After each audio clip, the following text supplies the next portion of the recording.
Anime की शुरुआत होती है एक भयंकर युद्ध के मैदान से, जहां हमारी मुलाकात होती है हमारे मेन कैरेक्टर एक बेहद खूंखार सॉर्सरर से जिसका नाम है लक। उसके साथ दो और महारथी भी मौजूद हैं, एक है वॉरियर गोरान और दूसरा है हीरो एरिक। ये तीनों मिलकर डीमंस की फौज से खतरनाक जंग लड़ रहे थे। जब ऐसा लगता है कि डीमंस मैदान छोड़कर भाग गए हैं, तब गोरान याद दिलाता है कि उन्होंने अभी तक डीमन किंग का पूरी तरह काम तमाम नहीं किया है। हाँ, उन्होंने उस डीमन किंग की हालत इतनी बुरी कर दी है कि वो नानी याद कर रहा होगा, क्योंकि लड़कों ने उसका एक हाथ काटकर अलग कर दिया है। एरिक भी सहमत है, लेकिन उसे शक है कि वो इतनी जल्दी कुछ करने की जुर्रत करेगा। इसका मतलब था कि अब वो तीनों बिना खतरे के घर लौट सकते थे। जब वो बात कर रहे थे, जादूगर लक अपनी ही दुनिया में मगन था। भाई का दिमाग अलग लेवल पर था। वो जमीन पर पड़े डीमन किंग के उस कटे हुए हाथ को ऐसे घूर रहा था मानो सोच रहा हो कि क्या वो इस हाथ को माना में बदल सकता है। एरिक उससे बात करने की कोशिश करता है, लेकिन डीमन किंग को खदेड़ने के बाद भी लक की पूरी एकाग्रता सिर्फ उस हाथ पर अटकी थी। उसे दुनिया की कोई खबर नहीं थी। इन दोनों को लगता है कि लक की कुछ आदतें तो कभी नहीं बदलेंगी। जब लक को अचानक एहसास होता है कि वो लोग बात कर रहे हैं, तो वो माफी मांगता है और कहता है कि वो उनकी बातें सुन ही नहीं रहा था। लक की इस हरकत पर गोरान मजे लेते हुए ताना मारता है कि इन्हीं अजीब हरकतों की वजह से आज तक तेरी कोई गर्लफ्रेंड नहीं बनी, सीधा रोस्ट। लेकिन फिर वो सीरियस होकर कहता है कि अब वक्त आ गया है कि हम इस मनहूस डायमेंशनल रिफ्ट को अलविदा कह दे। ये जंग उम्मीद से ज्यादा लंबी खिंच गई थी, इसलिए एरिक को बहुत पछतावा हो रहा था, क्योंकि इसी वजह से वो अपने बच्चे के जन्म के समय मौजूद नहीं रह पाया। दूसरी तरफ गोरान भी कहता है कि अगर उसकी बेटी उसका चेहरा भूल चुकी होगी तो उसे कोई हैरानी नहीं होगी। दोस्तों को इस तरह परिवार को लेकर शिकायत करते देख लक कहता है कि परिवार होने पर चिंताएं कभी खत्म नहीं होती, इसलिए वो जिंदगी भर सिंगल ही रहेगा। No wife no tension. लेकिन गोरान असहमति जताता है कि घर पर तुम्हारा इंतजार करने वाला कोई अपना हो तो वो सबसे खूबसूरत चीज है। एरिक भी समझाता है कि वो और गोरान इस लड़ाई में इतनी दूर तक सिर्फ इसलिए टिके रहे क्योंकि उनके पास परिवार का मजबूत सहारा है। इसलिए वो लक को जल्दी से अपना परिवार बसा लेने की सलाह देता है। तभी उनके निकलने से पहले ही वो देखते हैं कि दूर से डीमंस का एक और विशाल झुंड उनकी तरफ आ रहा है। पनौती पीछा ही नहीं छोड़ रही। गोरान और एरिक तुरंत लड़ने को तैयार हो जाते हैं, क्योंकि कोई दूसरा विकल्प नहीं था। लेकिन लक जानता था कि वो तीनों पूरी तरह से बैटल वेरी हो चुके हैं और इस थकावट के साथ अगर सीधे लड़े तो जिंदा बचना नामुमकिन है। इसलिए लक उसी पल फैसला करता है और कहता है कि वो लोग ये उस पर छोड़कर यहाँ से निकल जाएं। जाहिर है ना तो गोरान ना ही एरिक उसे अकेला छोड़कर भागना चाहते थे, लेकिन लक याद दिलाता है कि डीमन किंग अभी मरा नहीं है और जब वो दोबारा उठेगा तब उन्हें हीरो की ताकत की जरूरत पड़ेगी। गोरान जिद्दी होकर अड़ जाता है कि वो भी लड़ेगा, क्योंकि उसे कोई फर्क नहीं पड़ता। लक मुस्कुराते हुए याद दिलाता है कि दोनों को परिवार से मिलने जाना है। इससे पहले कि वो बहस करे, लक अर्थ मैजिक से उनके बीच का रास्ता बंद करके उस पर एक बैरियर स्पेल कास्ट कर देता है। दोनों घबराकर स्पेल हटाने की मिन्नतें करते हैं, क्योंकि वो उसे छोड़ना नहीं चाहते, लेकिन लक फैसले पर अडिल रहता है। वो कहता है कि उन दोनों ने ही कहा था कि परिवार ने उन्हें युद्ध में सहारा दिया है और लक के लिए वो दोनों ही उसका परिवार है। लक वादा करता है कि वो जल्द आकर मिलेगा। वो याद दिलाता है कि वो बहुत जिद्दी है और समझाता है कि अगर वो आसपास रहे तो डीमन से लड़ते वक्त उसका ध्यान भटकेगा। एरिक और गोरान फिर भी बैरियर तोड़ने की कोशिश करते हैं, लेकिन जब समझते हैं कि लक उन्हें नहीं आने देगा तो वो बस इतना कहते हैं कि भाई हमारे लिए मरना मत। लक बिना समय गवाए अकेले ही डीमंस की फौज से भिड़ जाता है। बिना रुके लड़ते रहने के बावजूद कुछ देर बाद वो अपनी सीमा तक पहुंचने लगता है और बुरी तरह थक जाता है। तभी टर्निंग पॉइंट आता है, जब उसका सामना खतरनाक डीमन जनरल से होती है। वो आते ही अपनी स्पेशल स्किल ड्रेन टच से लक की लाइफ फोर्स खींचना शुरू कर देती है। कुछ सेकंड्स में लक की ज्यादातर लाइफ फोर्स और माना खत्म हो जाता है, जिससे थकान जानलेवा हो जाती है। लेकिन जैसे ही डीमन जनरल उसका काम तमाम करने वाली होती है, लक चौंक कर सीधा उसी पर अपना ड्रेन टच इस्तेमाल कर देता है। वो उसकी लाइफ फोर्स तब तक सोखता है जब तक चुड़ैल राख नहीं बन जाती। खुद के जाल में खुद ही फंस गई। तभी लक खुलासा करता है कि उसकी लर्निंग स्किल उसे किसी भी ऐसे स्पेल को सीखने की ताकत देती है जो उस पर इस्तेमाल किया गया हो। बंदे ने गेम में चीट कोड लगा रखा है, इससे वो रिकवर कर सकेगा और अपना माना भी भर लेगा। अब वो डीमंस का सफाया करने को तैयार है और उसे लगता है कि वो सालों तक लड़ सकता है। इसी वजह से लक को समय का अंदाजा नहीं रहता। उसे पता ही नहीं चलता कि वो कितने हफ्तों या महीनों से लड़ रहा है। जब भी नींद आती वो खुद पर मैरियोनेट स्पेल कास्ट कर लेता, जिससे उसका शरीर सोते हुए भी लड़ता रहता। Auto farming mode on. Luck को अब मुश्किल से ही महसूस होता है कि वो इंसान है। एक दिन वो आखिरकार आखिरी डीमन को भी मार गिराता है।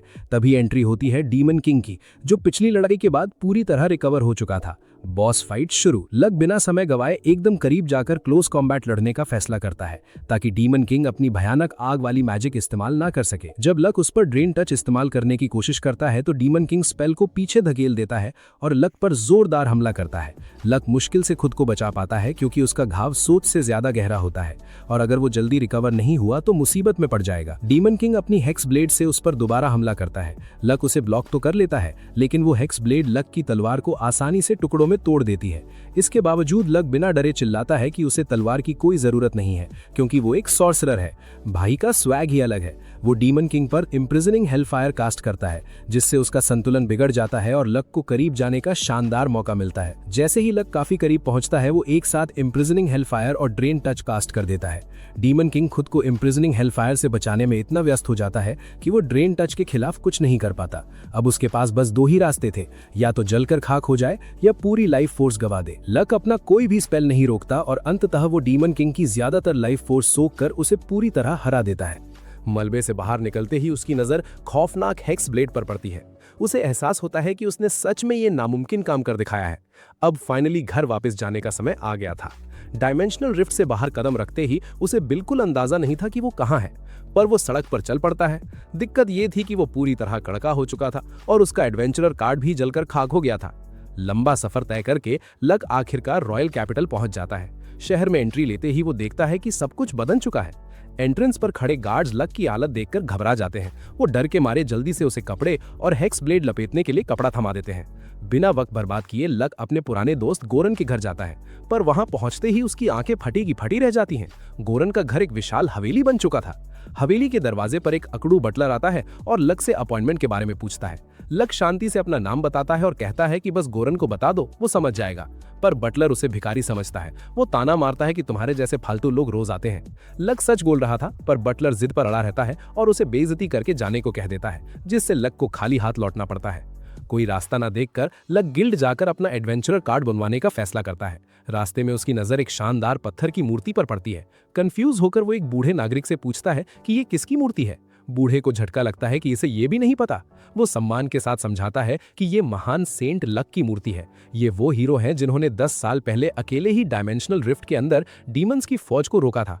बूढ़ा बताता है कि उनके बलिदान ने दुनिया को बचा लिया था, इसलिए अब उन्हें ग्रेट हीरो और ग्रेट सेज के रूप में पूजा जाता है। ये सुनकर लक के पैरों तले जमीन खिसक गई। उसे समझ आ गया कि यहाँ सबको लग रहा है कि वो 10 साल पहले ही मर चुका है। शौक तो ये था कि वो उस डायमेंशनल रिफ्ट के अंदर पूरे 10 सालों तक लड़ता रहा था। भाई का गेमिंग सेशन इतना लंबा खिंच गया कि पता ही नहीं चला। वो सीधे एडवेंचरर्स गिल्ड के हेडक्वार्टर्स पहुंचता है। अंदर कदम रखते ही एक छपरी सा एडवेंचरर उसे उकसाने लगता है, लेकिन लक उसे इग्नोर मारकर रिसेप्शनिस्ट से कार्ड बनवाने की बात करता है। लक के इग्नोर करने से वो एडवेंचरर चिढ़ जाता है। इससे पहले कि वो हमला करता, पीछे से गोरन आ धमकता है। वो धक्के मारकर उस एडवेंचरर को हटा देता है और रोती आंखों से लक को घूरने लगता है। गोरन फूट फूट कर रोने लगता है और लक को कसकर गले लगा लेता है। वो कहता है कि उसे खुशी है कि उसका दोस्त जिंदा वापस आ गया। लक उसे दूर धकेलने की कोशिश करता है क्योंकि इतने बड़े आदमी को रोते देखना अजीब लग रहा था और वो अब बूढ़ा भी लगने लगा था। गोरन आंसू पोंछते हुए चिल्लाता है कि वो रो नहीं रहा है, फिर समझाता है कि 10 साल बीतने से वो सच में बूढ़ा हो गया है। भले ही गोरन कह रहा था कि वो नहीं रो रहा, पर उसकी आंखों से गंगा जमुना बह रही थी। लक इसे इग्नोर करके खाने को ठूस ठूस के खाने लगता है। वो पागलों की तरह खा रहा था क्योंकि 10 साल से कुछ ठोस नहीं खाया था। उसने सारी एनर्जी ड्रेन टच से ली थी, पर पेट खाली था। गोरन खुश था, पर फिर वो उसे रोकता है कि लंबे उपवास के बाद एकदम से ठोस खाना सेहत के लिए ठीक नहीं है। गोरन बटलर को थोड़ा राइस ग्रूल लाने का आदेश देता है। वो लक से कहता है कि यकीन नहीं हो रहा कि वो जिंदा कैसे बच गया। लक बताता है कि ड्रेन टच से ही वो जिंदा बचा। कुछ मिनटों बाद कोई दलिया लेकर आता है, पर वो बटलर नहीं बल्कि खुद एरिक था। शुरुआत में एरिक कूल बनने का नाटक करता है, पर लक को जिंदा देखते ही उसका स्वैग हवा हो जाता है और वो भी गोरन की तरह फूट फूट कर रोने लगता है। उसे रोता देख गोरन दोबारा जोर जोर से रोने लगता है। लक सिर पीट लेता है कि भाई मैं इन दो रोते हुए अधेड़ आदमियों के साथ क्या करूं। माहौल हल्का करने के लिए लक तंज कसता है कि सबसे हैंडसम लड़कों को भी बुढ़ापे का शिकार होना पड़ता है। एरिक और गोरन का रोना तब रुकता है जब वो एक अजीब चीज नोटिस करते हैं। वो पूछते हैं कि क्या ये अजीब नहीं है कि उसकी उम्र बिल्कुल नहीं बढ़ी, बल्कि वो जवान हो गया है। लक खिड़की के शीशे में अपना अक्स देखता है और कंफर्म करता है कि वो सच में जवान हो गया है। उसे याद आता है कि डीमन किंग की लाइफ फोर्स सोखने की वजह से वो जवान हो गया था। गोरन और एरिक शॉक में लक को घूरने लगते हैं क्योंकि उन्हें अंदाजा नहीं था कि लक ने डीमन किंग को गिरा दिया है। जब लक कंफर्म करता है तो एरिक बताता है कि राज्य डीमन किंग के दोबारा हमले के डर से मिलिट्री मजबूत कर रहा था, पर लक ने उसे हरा दिया है तो राज्य पर उसका बड़ा इनाम बकाया है। गोरन सहमत होता है। जैसे ही गोरन एरिक को हिज मैजेस्टी कहता है, लक समझ जाता है कि एरिक राजा बन चुका है। एरिक समझाता है कि पिछले राजा को लगा कि डीमन किंग को खदेड़ने से एरिक गद्दी का हकदार है। गोरन बताता है कि वो भी गिल्ड का ग्रैंड मास्टर बन चुका है। लक मानता है कि दोनों ने तरक्की कर ली है। तभी गोरन याद दिलाता है कि लक को भी अब ग्रेट सेंट, सुप्रीम सॉर्सरर और आर्च ड्यूक लक फ्रांजन माना जाता है। लक ये सुनकर बुरी तरह चिढ़ जाता है और शिकायत करता है कि भाई ये नाम इतना भयंकर और लंबा क्यों है। वो पूछता है कि इस सब का क्या मतलब है, क्योंकि वो कोई शाही नोबल नहीं है और मुझे नहीं पता कि ये फ्रांजन कौन है। एरिक समझाता है कि वो इनाम देना चाहता था, इसलिए मूर्ति बनने के बाद उसने लक को ये नोबल टाइटल दे दिया। लक मूर्ति पर तंज कसते हुए पूछता है कि भाई उस मूर्ति का क्या चक्कर है, क्योंकि वो पत्थर की मूर्ति असलियत में मुझसे कहीं ज्यादा हैंडसम दिखती है। एरिक सफाई देता है कि मूर्तिकार ने लक को कभी नहीं देखा था, उसने सिर्फ एरिक और गोरान की बताई बातों के आधार पर वो मूर्ति बना दी। लक पहले से जानता था कि ये सारा किया धरा इन दोनों खुराफाती दोस्तों का ही है। वो हैरान होकर कहता है कि जब इन लोगों ने उसे नोबल बना दिया तो बाकी रईस नोबल्स ने कोई बखेड़ा खड़ा क्यों नहीं किया। एरिक शांति से समझाता है कि ऐसा इसलिए हुआ क्योंकि लक का कोई परिवार नहीं था और सबको यकीन था कि वो मर चुका है, इसलिए उन्हें कोई परेशानी नहीं हुई। अब लक का दिमाग तेजी से दौड़ता है। वो समझ जाता है कि अगर मरे हुए इंसान को टाइटल देने से दिक्कत नहीं थी तो अब जिंदा वापस आने पर यह पक्का एक बड़ा सिरदर्द बनेगा।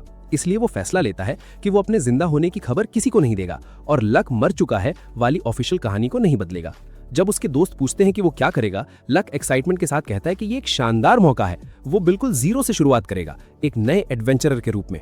गोरान और एरिक तुरंत उसकी योजना पूरी करने में जुट जाते हैं। देखते ही देखते लक के पास नए कपड़े और नया एडवेंचरर कार्ड आ जाता है। उन्होंने कार्ड पर इन्फो मास्किंग स्पेल इस्तेमाल किया था ताकि उस पर सिर्फ लक नाम दिखाई दे, क्योंकि उसका असली नाम लक लॉक फ्रांजन था।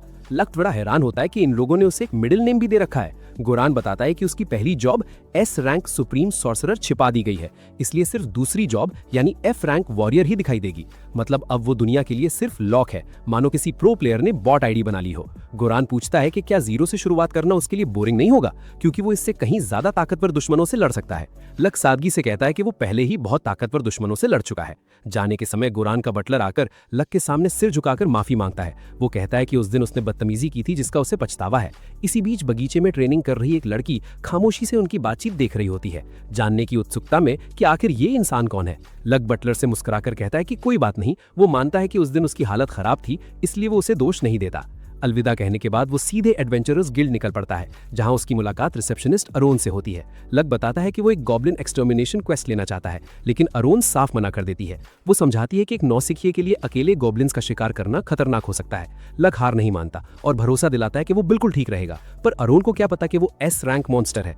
अरोन समझाती है कि गॉब्लिन्स को कमजोर समझने वाले रुकीज का मारा जाना आम बात है, इसलिए वो इजाजत नहीं दे सकती। तभी एक नौजवान मेज और एक बो स्काउट वहां आकर लक से पूछते हैं कि क्या वो उनके साथ चलना चाहेगा। वो दोनों भी एफ रैंक एडवेंचरर थे और उन्हें फ्रंट लाइन पर लड़ने के लिए एक इंसान की जरूरत थी। लक एक वॉरियर था तो वो एकदम परफेक्ट था। अरोन ने तुरंत रिक्वेस्ट अप्रूव कर दी और कहा कि अब वो तीनों मिलकर गॉब्लिन्स का सफाया करेंगे। लक हार मानकर बात मान लेता है, ये सोचकर कि नए रुकीज को ट्रेनिंग देना भी जरूरी है।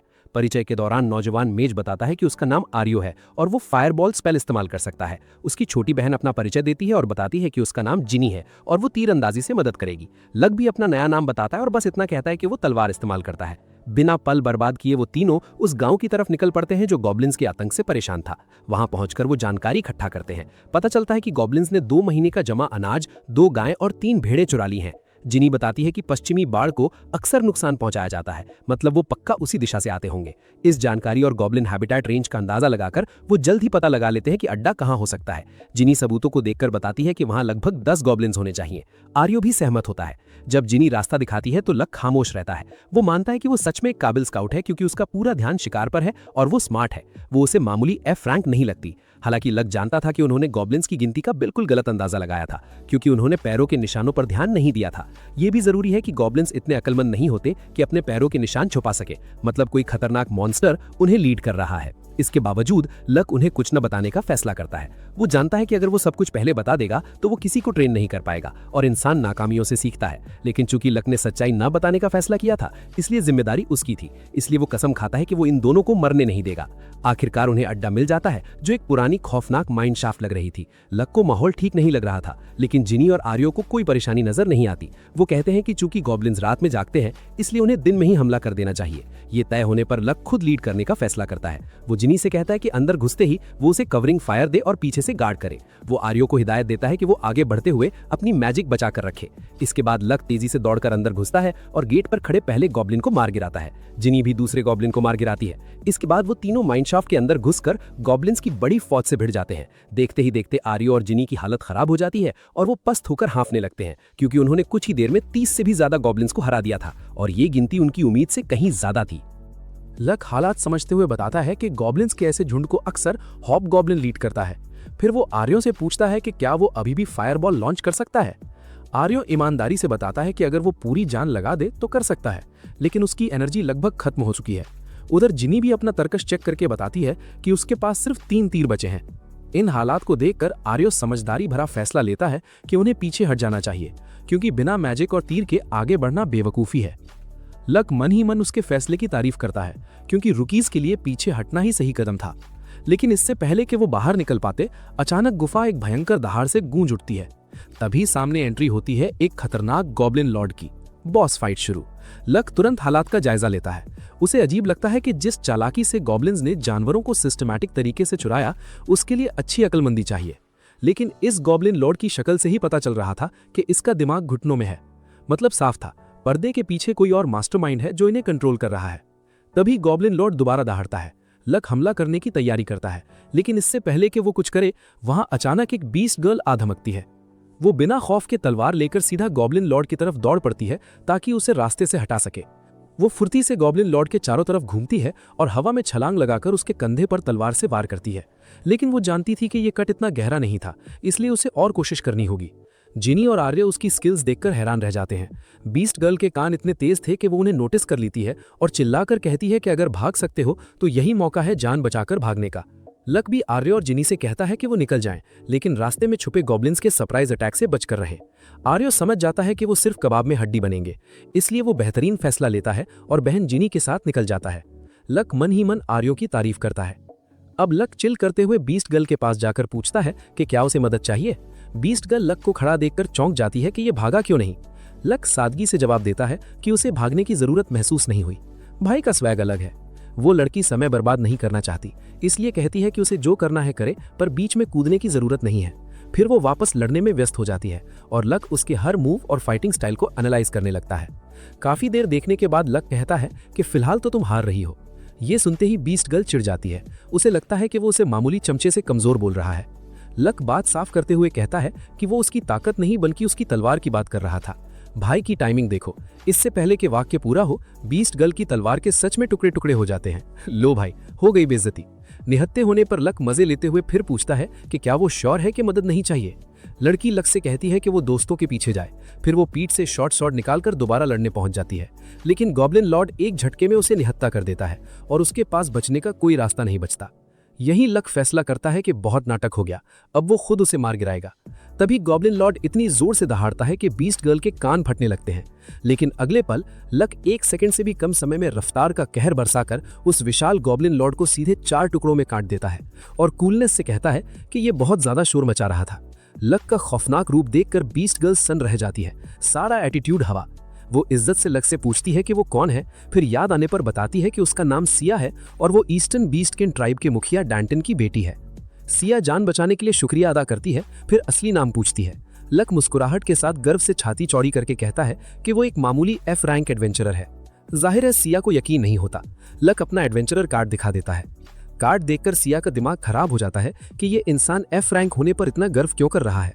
सिया कहती है कि उसकी ताकत F रैंक के हिसाब से बिल्कुल अबनॉर्मल है, ये सेंस नहीं बनाता। लक बात टाल देता है कि ये लंबी कहानी है। जब लक रैंक पूछता है तो सिया बताती है कि वो B रैंक की है। इसके बाद वो शर्मिंदगी से माफी मांगती है कि उसने भागने को कहकर बदतमीजी की थी।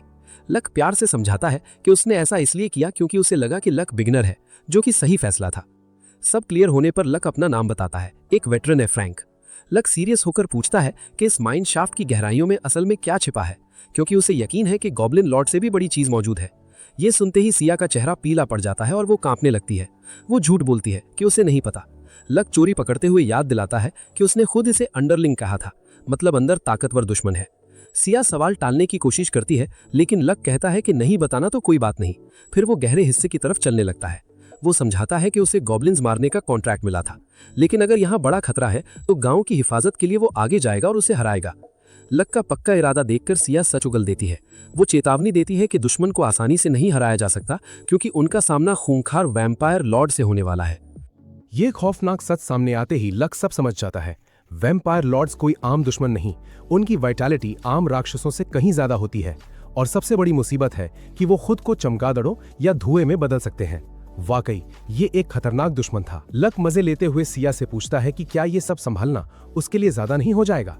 लक रोस्ट करते हुए कहता है कि जब एक मामूली से गॉब्लिन ने तुम्हारी इतनी बुरी हालत कर दी तो वैम्पायर लॉर्ड के सामने तुम्हारा क्या हाल होगा। लक की ये कड़वी बात सुनकर सिया का ईगो हर्ट हो जाता है, पर वो सीना तान कर कहती है कि वो यहाँ से भाग नहीं सकती। लक उसकी जिद मान लेता है और बस कहता है कि खुद को चोट मत लगने देना। सिया को लगता है कि लक इसका कारण पूछेगा। वो पूछती है कि क्या तुम नहीं पूछोगे कि मैं ऐसा क्यों कर रही हूँ। जब लक कहता है कि उसे कुछ भी पूछने में दिलचस्पी नहीं है तो सिया चिढ़ जाती है। वो फैसला करती है कि लक के ना पूछने पर भी वो पूरी कहानी सुनाएगी। सिया समझाना शुरू करती है कि उसकी ट्राइब ने पीढ़ियों से वैम्पायर्स का शिकार किया है। कुछ समय पहले वो वैम्पायर से लड़ रहे थे और उन्होंने सिर्फ एक को जिंदा छोड़ा। उस लड़ाई में उनके मुखिया यानी सिया के पिता डैंटन बुरी तरह घायल हो गए, जिससे वो इकलौता वैम्पायर भाग निकला। किस्मत देखो, वो एक खूंखार वैम्पायर लॉर्ड था। सिया कबूल करती है कि उसका बच निकलना उसकी ट्राइब की सबसे बड़ी नाकामी थी, इसलिए मुखिया की बेटी होने के नाते सम्मान वापस लाना उसका कर्तव्य है। महीनों पीछा करने के बाद फाइनली उसे पता चला है कि वो यहाँ है। लक मासूमियत से पूछता है कि अगर कोई वैम्पायर लॉर्ड को हराने में मदद कर दे तो क्या ये नियमों के खिलाफ होगा। सिया साफ करती है कि मदद मिलने पर भी ट्राइब का सम्मान वापस आ जाएगा, लेकिन वो अभी भी मानती है कि लक को लौट जाना चाहिए। पर लक मन बना चुका था। वो चेतावनी को नजरअंदाज करके अपनी हेक्स ब्लेड उसे दे देता है। वो कहता है कि बिना हथियार के तुम लड़ नहीं सकती, इसलिए इसे उधार ले लो। सिया घबराकर पूछती है कि वो किससे लड़ेगा। लक स्वैग से कहता है कि वो निहत्ते भी बहुत ताकतवर है। सिया को लगता है कि लक लंबी लंबी फेंक रहा है। उसे लगता है कि वो निहत्ते लड़ने का बहाना बना रहा है ताकि वैम्पायर लॉर्ड को मारने का मौका सिया को मिल सके। वो लक से इंप्रेस हो ही रही थी कि अगले पल उसके होश उड़ जाते हैं। लक साबित कर देता है कि वो निहत्ते किसी मॉन्स्टर से कम नहीं है। वो अकेले आगे बढ़कर रास्ते के सभी गॉब्लिन्स को अपने मुक्कों से कुचलकर रख देता है। सफाया होने के बाद सिया पसीने से भीगते हुए मानती है कि लक सच में बहुत ताकतवर है, पर बेचारी सिया को क्या पता कि लक असल में एक सॉर्सरर है। वो पहले एरिक और गोरॉन जैसे राक्षसी ताकत वाले योद्धाओं की टीम में था। वो दोनों इतने खतरनाक थे कि लक को हमेशा पीछे रहकर मैजिक फायर करने का काम मिलता था, लेकिन वो एक एस रैंक था। इसके अलावा उसने 10 सालों तक लगातार डीमन होर्ड और डीमन किंग से लड़ाई की थी।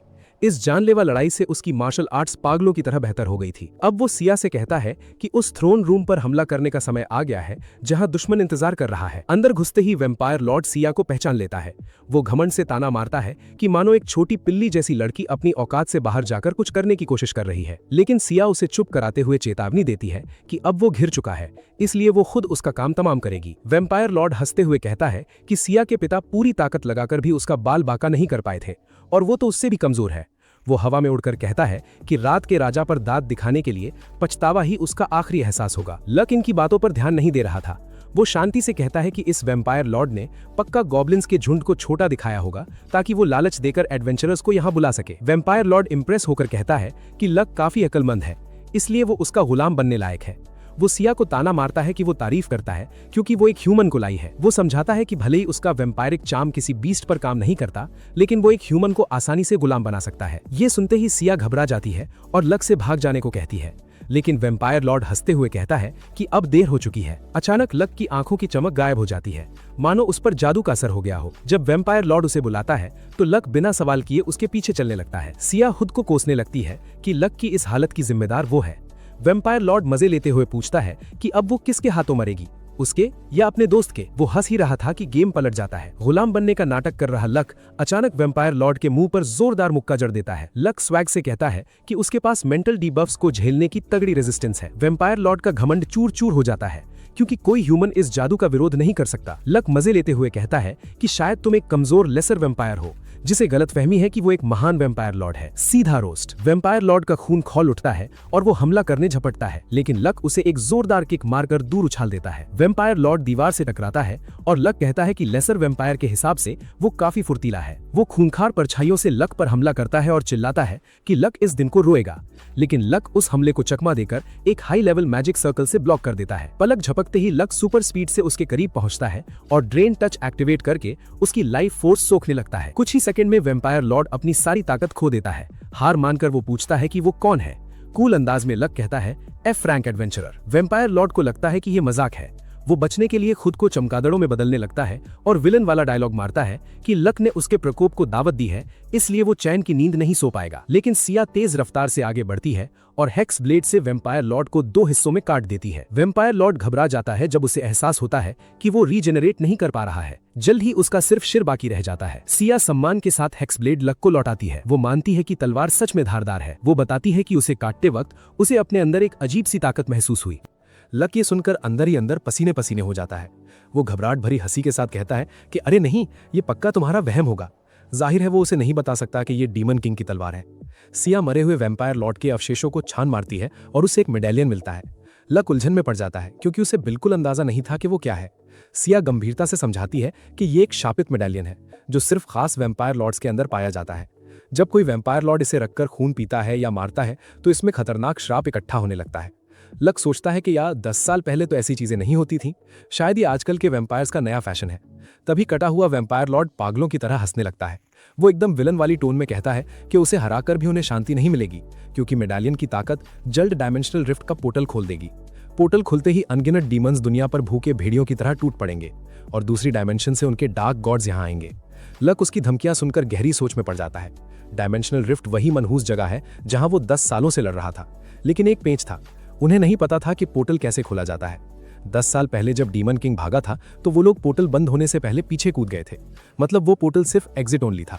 इसलिए एरिक और गोरान लक की मदद करने वापस अंदर नहीं जा पाए।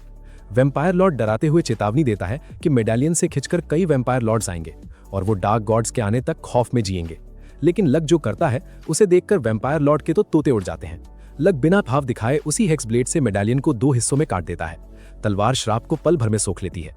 लक चिल अंदाज में समझाता है कि भाई अगर डायमेंशनल पोर्टल खुल भी गया तो कोई डीमन बाहर नहीं आएगा, क्योंकि वो पहले ही सबको मार चुका है। सीधा मुंह पे रोस्ट।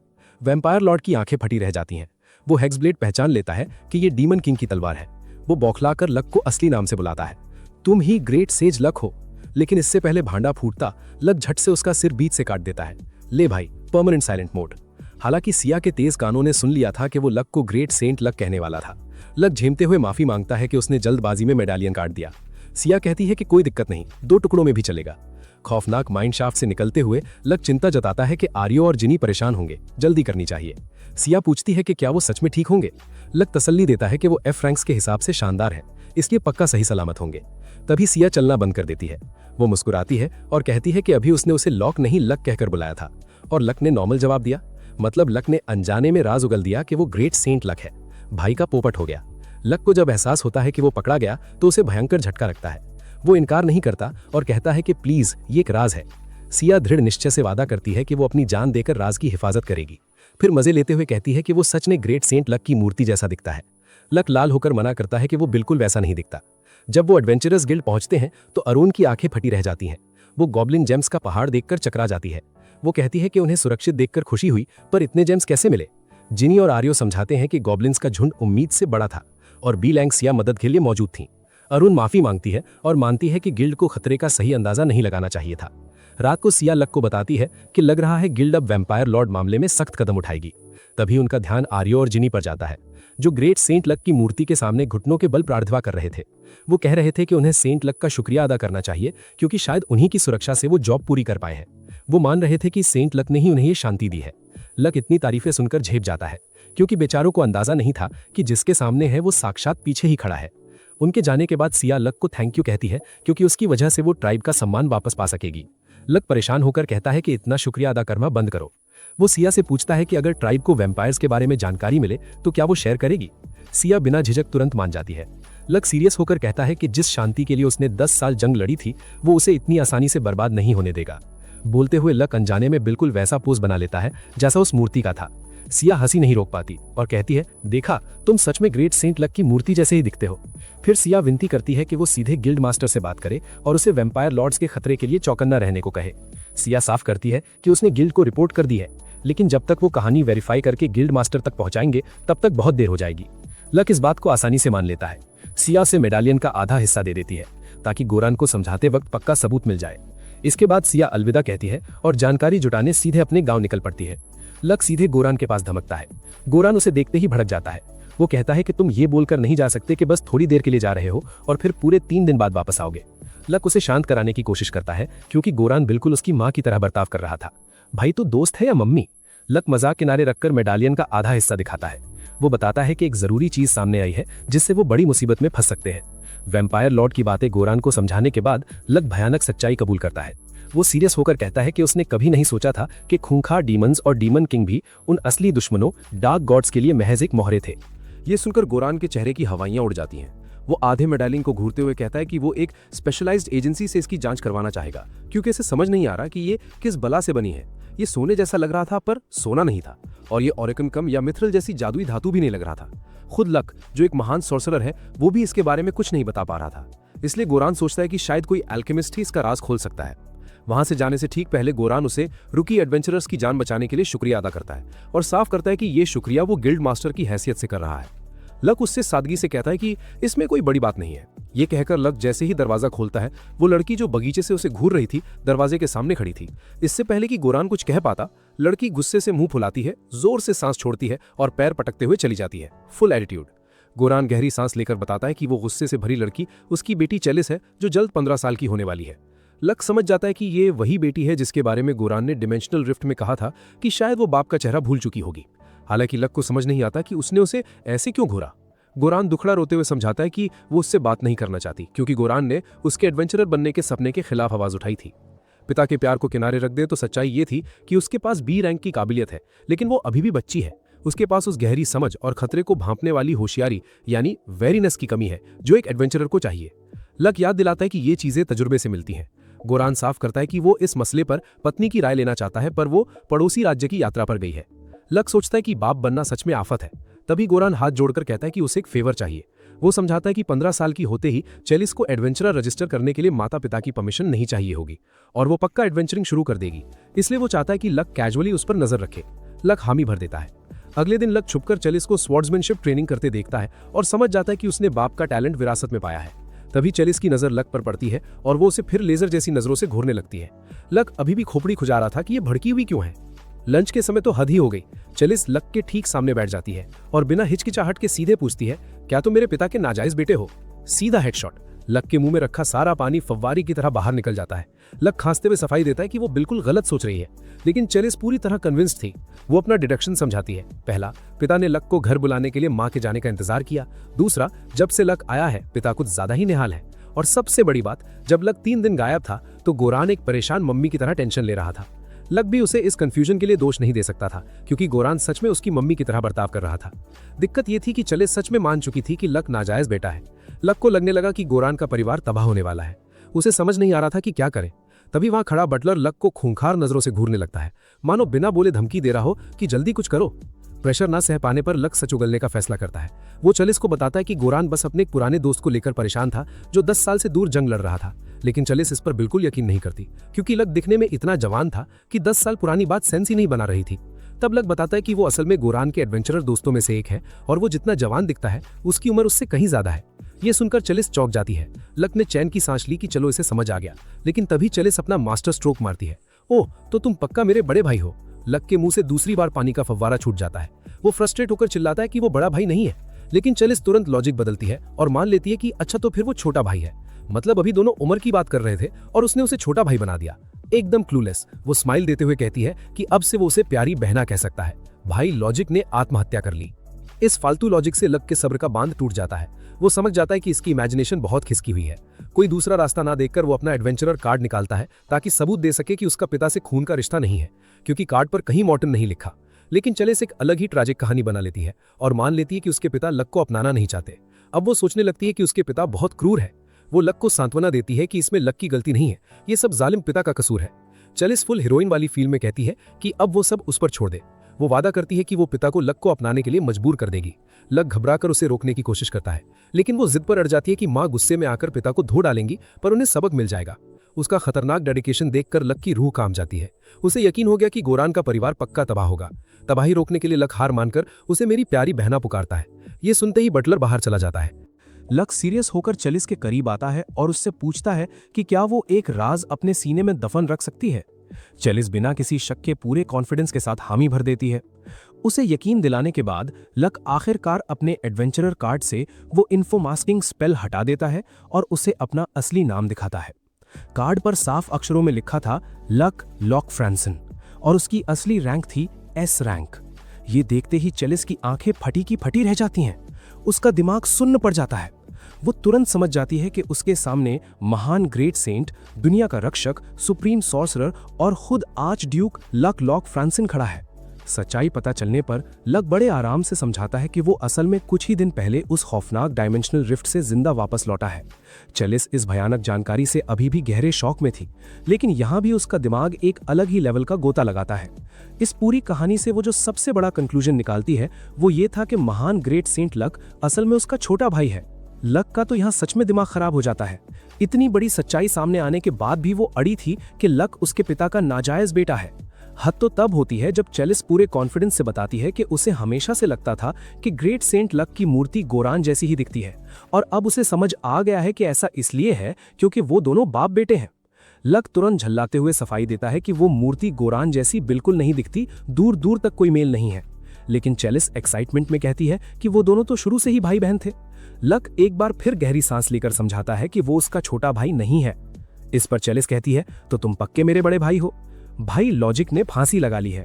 लक के सब्र का पूरा बांध टूट चुका था। वो चिल्लाते हुए कहता है कि क्या तुम जिंदगी में एक बार मेरी बात ध्यान से सुनोगी। काफी डांट खाने के बाद आखिरकार चेलिस के दिमाग की बत्ती जलती है और वो अपनी इस भयंकर गलतफहमी के लिए लक से माफी मांगती है। ड्रामे के बाद लक पूरी तरह पस्त हो चुका था, लेकिन वो सीरियस होकर याद दिलाता है कि उसकी पहचान ऑफिशियल तौर पर एक टॉप सीक्रेट है। बात क्लियर होने पर लक ताना मारते हुए कहता है कि तुम किसी भी बात पर बिना सोचे समझे बहुत जल्दी यकीन कर लेती हो। चेलिस झेमते हुए मानती है कि उसे ये बात बहुत लोगों ने बोली है। लक अब पूरी तरह समझ चुका था कि गोरान उसके एडवेंचरर बनने के सख्त खिलाफ क्यों है, लेकिन साथ ही इसका मतलब ये भी था कि उसके पास एक बहुत ही मजबूत इच्छा शक्ति है, जो बिल्कुल भी बुरी बात नहीं है। इसलिए लक फैसला करता है कि वो चेलिस को एक आसान से गिल्ड जॉब पर अपने साथ ले जाएगा जो ज्यादा खतरनाक ना हो। जैसा गोरान को डर था, चेलिस पहले ही चुपके से खुद को एडवेंचरर रजिस्टर कर चुकी थी। अगर लक उसे अपने साथ नहीं ले जाता तो वो पक्का खुद किसी ना किसी जॉब पर निकल गई होती। चेलिस इस जॉब में बहुत मजे कर रही थी। एक खूबसूरत झरने के पास ब्रेक लेने के बाद वो दोनों आखिरकार उस गांव पहुंच जाते हैं ताकि वहां के लोगों से पूछताछ करके खतरे का पता लगा सके। पूछताछ के बाद चेलिस आकर लक को रिपोर्ट देती है कि गांव वालों ने सच में मिथिकल बीस्ट्स देखने का दावा किया है। लोगों ने वहां एक सरबरस, एक हाइड्रा, एक काइमेरा, एक साइक्लॉप्स और यहां तक कि एक विशालकाय ड्रैगन भी देखा है। लेकिन चौंकाने वाली बात यह थी कि इतना सब होने के बावजूद कोई ह्यूमन कैजुअलिटीज नहीं हुई थी। लक ये बात सुनकर थोड़ा हैरान होता है, क्योंकि अगर ये सच है तो ये किसी भी एंगल से एक मामूली ई रैंक जॉब बिल्कुल नहीं है। चेलिस भी सोच में पड़ जाती है कि राजधानी के इतने करीब इन खूंखार बीस्ट्स का होने का आखिर क्या मतलब है। लक बड़े आराम से समझाता है कि गिल्ड ने पक्का तय किया होगा कि ये बीस्ट्स असल में मौजूद ही नहीं है। वो उसे खुले दिमाग से सोचने को कहता है। मिथिकल बीस्ट्स का दिखना और इंसानों को नुकसान ना होना, सारे सुराग जोड़कर चेलिस तेजी से नतीजे पर पहुंचती है कि ये सब सिर्फ इल्यूजन्स है। लक खुश होकर कंफर्म करता है। दोनों तुरंत उस जगह पहुंचते हैं जहां चश्मदीदों ने राक्षसों को देखा था। वहां कदम रखते ही उनके सामने एक विशालकाय ड्रैगन प्रकट हो जाता है। वो इतनी जोर से दहाड़ता है कि जमीन कांपने लगती है। मॉन्स्टर देखकर चेलिस का चेहरा पीला पड़ जाता है। वो कांपते हुए घबराहट में पूछती है कि क्या ये सच में इल्यूजन है, क्योंकि उसे भयंकर गर्मी का एहसास हो रहा था। लक हामी भरता है कि असली ड्रैगन का भारीपन या जिंदा जीव की गर्मी महसूस नहीं हो रही, लेकिन इल्यूजन के हिसाब से ये बहुत ही सटीक है। चेलिस डर से कांप रही थी, लेकिन जैसे ही लक हमले का इशारा क्यों देता है, वो सीधे ड्रैगन की तरफ दौड़ पड़ती है। वो पूंछ पर छलांग लगाकर गर्दन काटने के लिए सिर की तरफ बढ़ती है, लेकिन ड्रैगन अपने तेज पंजों से तलवार ब्लॉक करके उसे जोर से पीछे धकेल देता है। टक्कर खाने के बाद भी चेलिस हार नहीं मानती और बार बार हमला करती है। लक शांति से उसकी स्किल्स एनालाइज करते हुए महसूस करता है कि अगर गोरान का प्यार हटा दिया जाए तो एक वॉरियर के रूप में चेलिस की काबिलियत पक्का बी रैंक की है। लक नोटिस करता है कि ये ड्रैगन का इल्यूजन चौंकाने की हद तक सटीक है। ये असल में माना का एक विशालकाय मांस था। इसलिए चेलिस की तलवार उसे पार करने की बजाय उस पर टकरा रही थी और प्रहारों का एहसास बिल्कुल ठोस था। उसे जादुई तरीके से प्रकट किया गया था, लेकिन चेलिस उसे 100% असली मानकर पूरी तरह बेवकूफ बन चुकी थी। हद तो तब हुई जब ड्रैगन ने उस पर आग का हमला किया। असल में कोई आग थी नहीं, लेकिन चेलिस जमीन पर गोल गोल घूमकर चीखने लगी जैसे सच में जिंदा भुन रही हो। भाई, ओवर एक्टिंग की दुकान। उसकी ये नौटंकी देखकर लक बीच बचाव करता है। वो तुरंत फ्लोट और तेज रफ्तार के लिए सुपर स्पीड स्पेल कास्ट करता है। 1 सेकंड से कम समय में लक ड्रैगन के सामने पहुंच जाता है। वो हाथ रखकर अपनी लर्निंग स्किल से इस बेहतरीन इल्यूजन मैजिक को चुरा लेता है।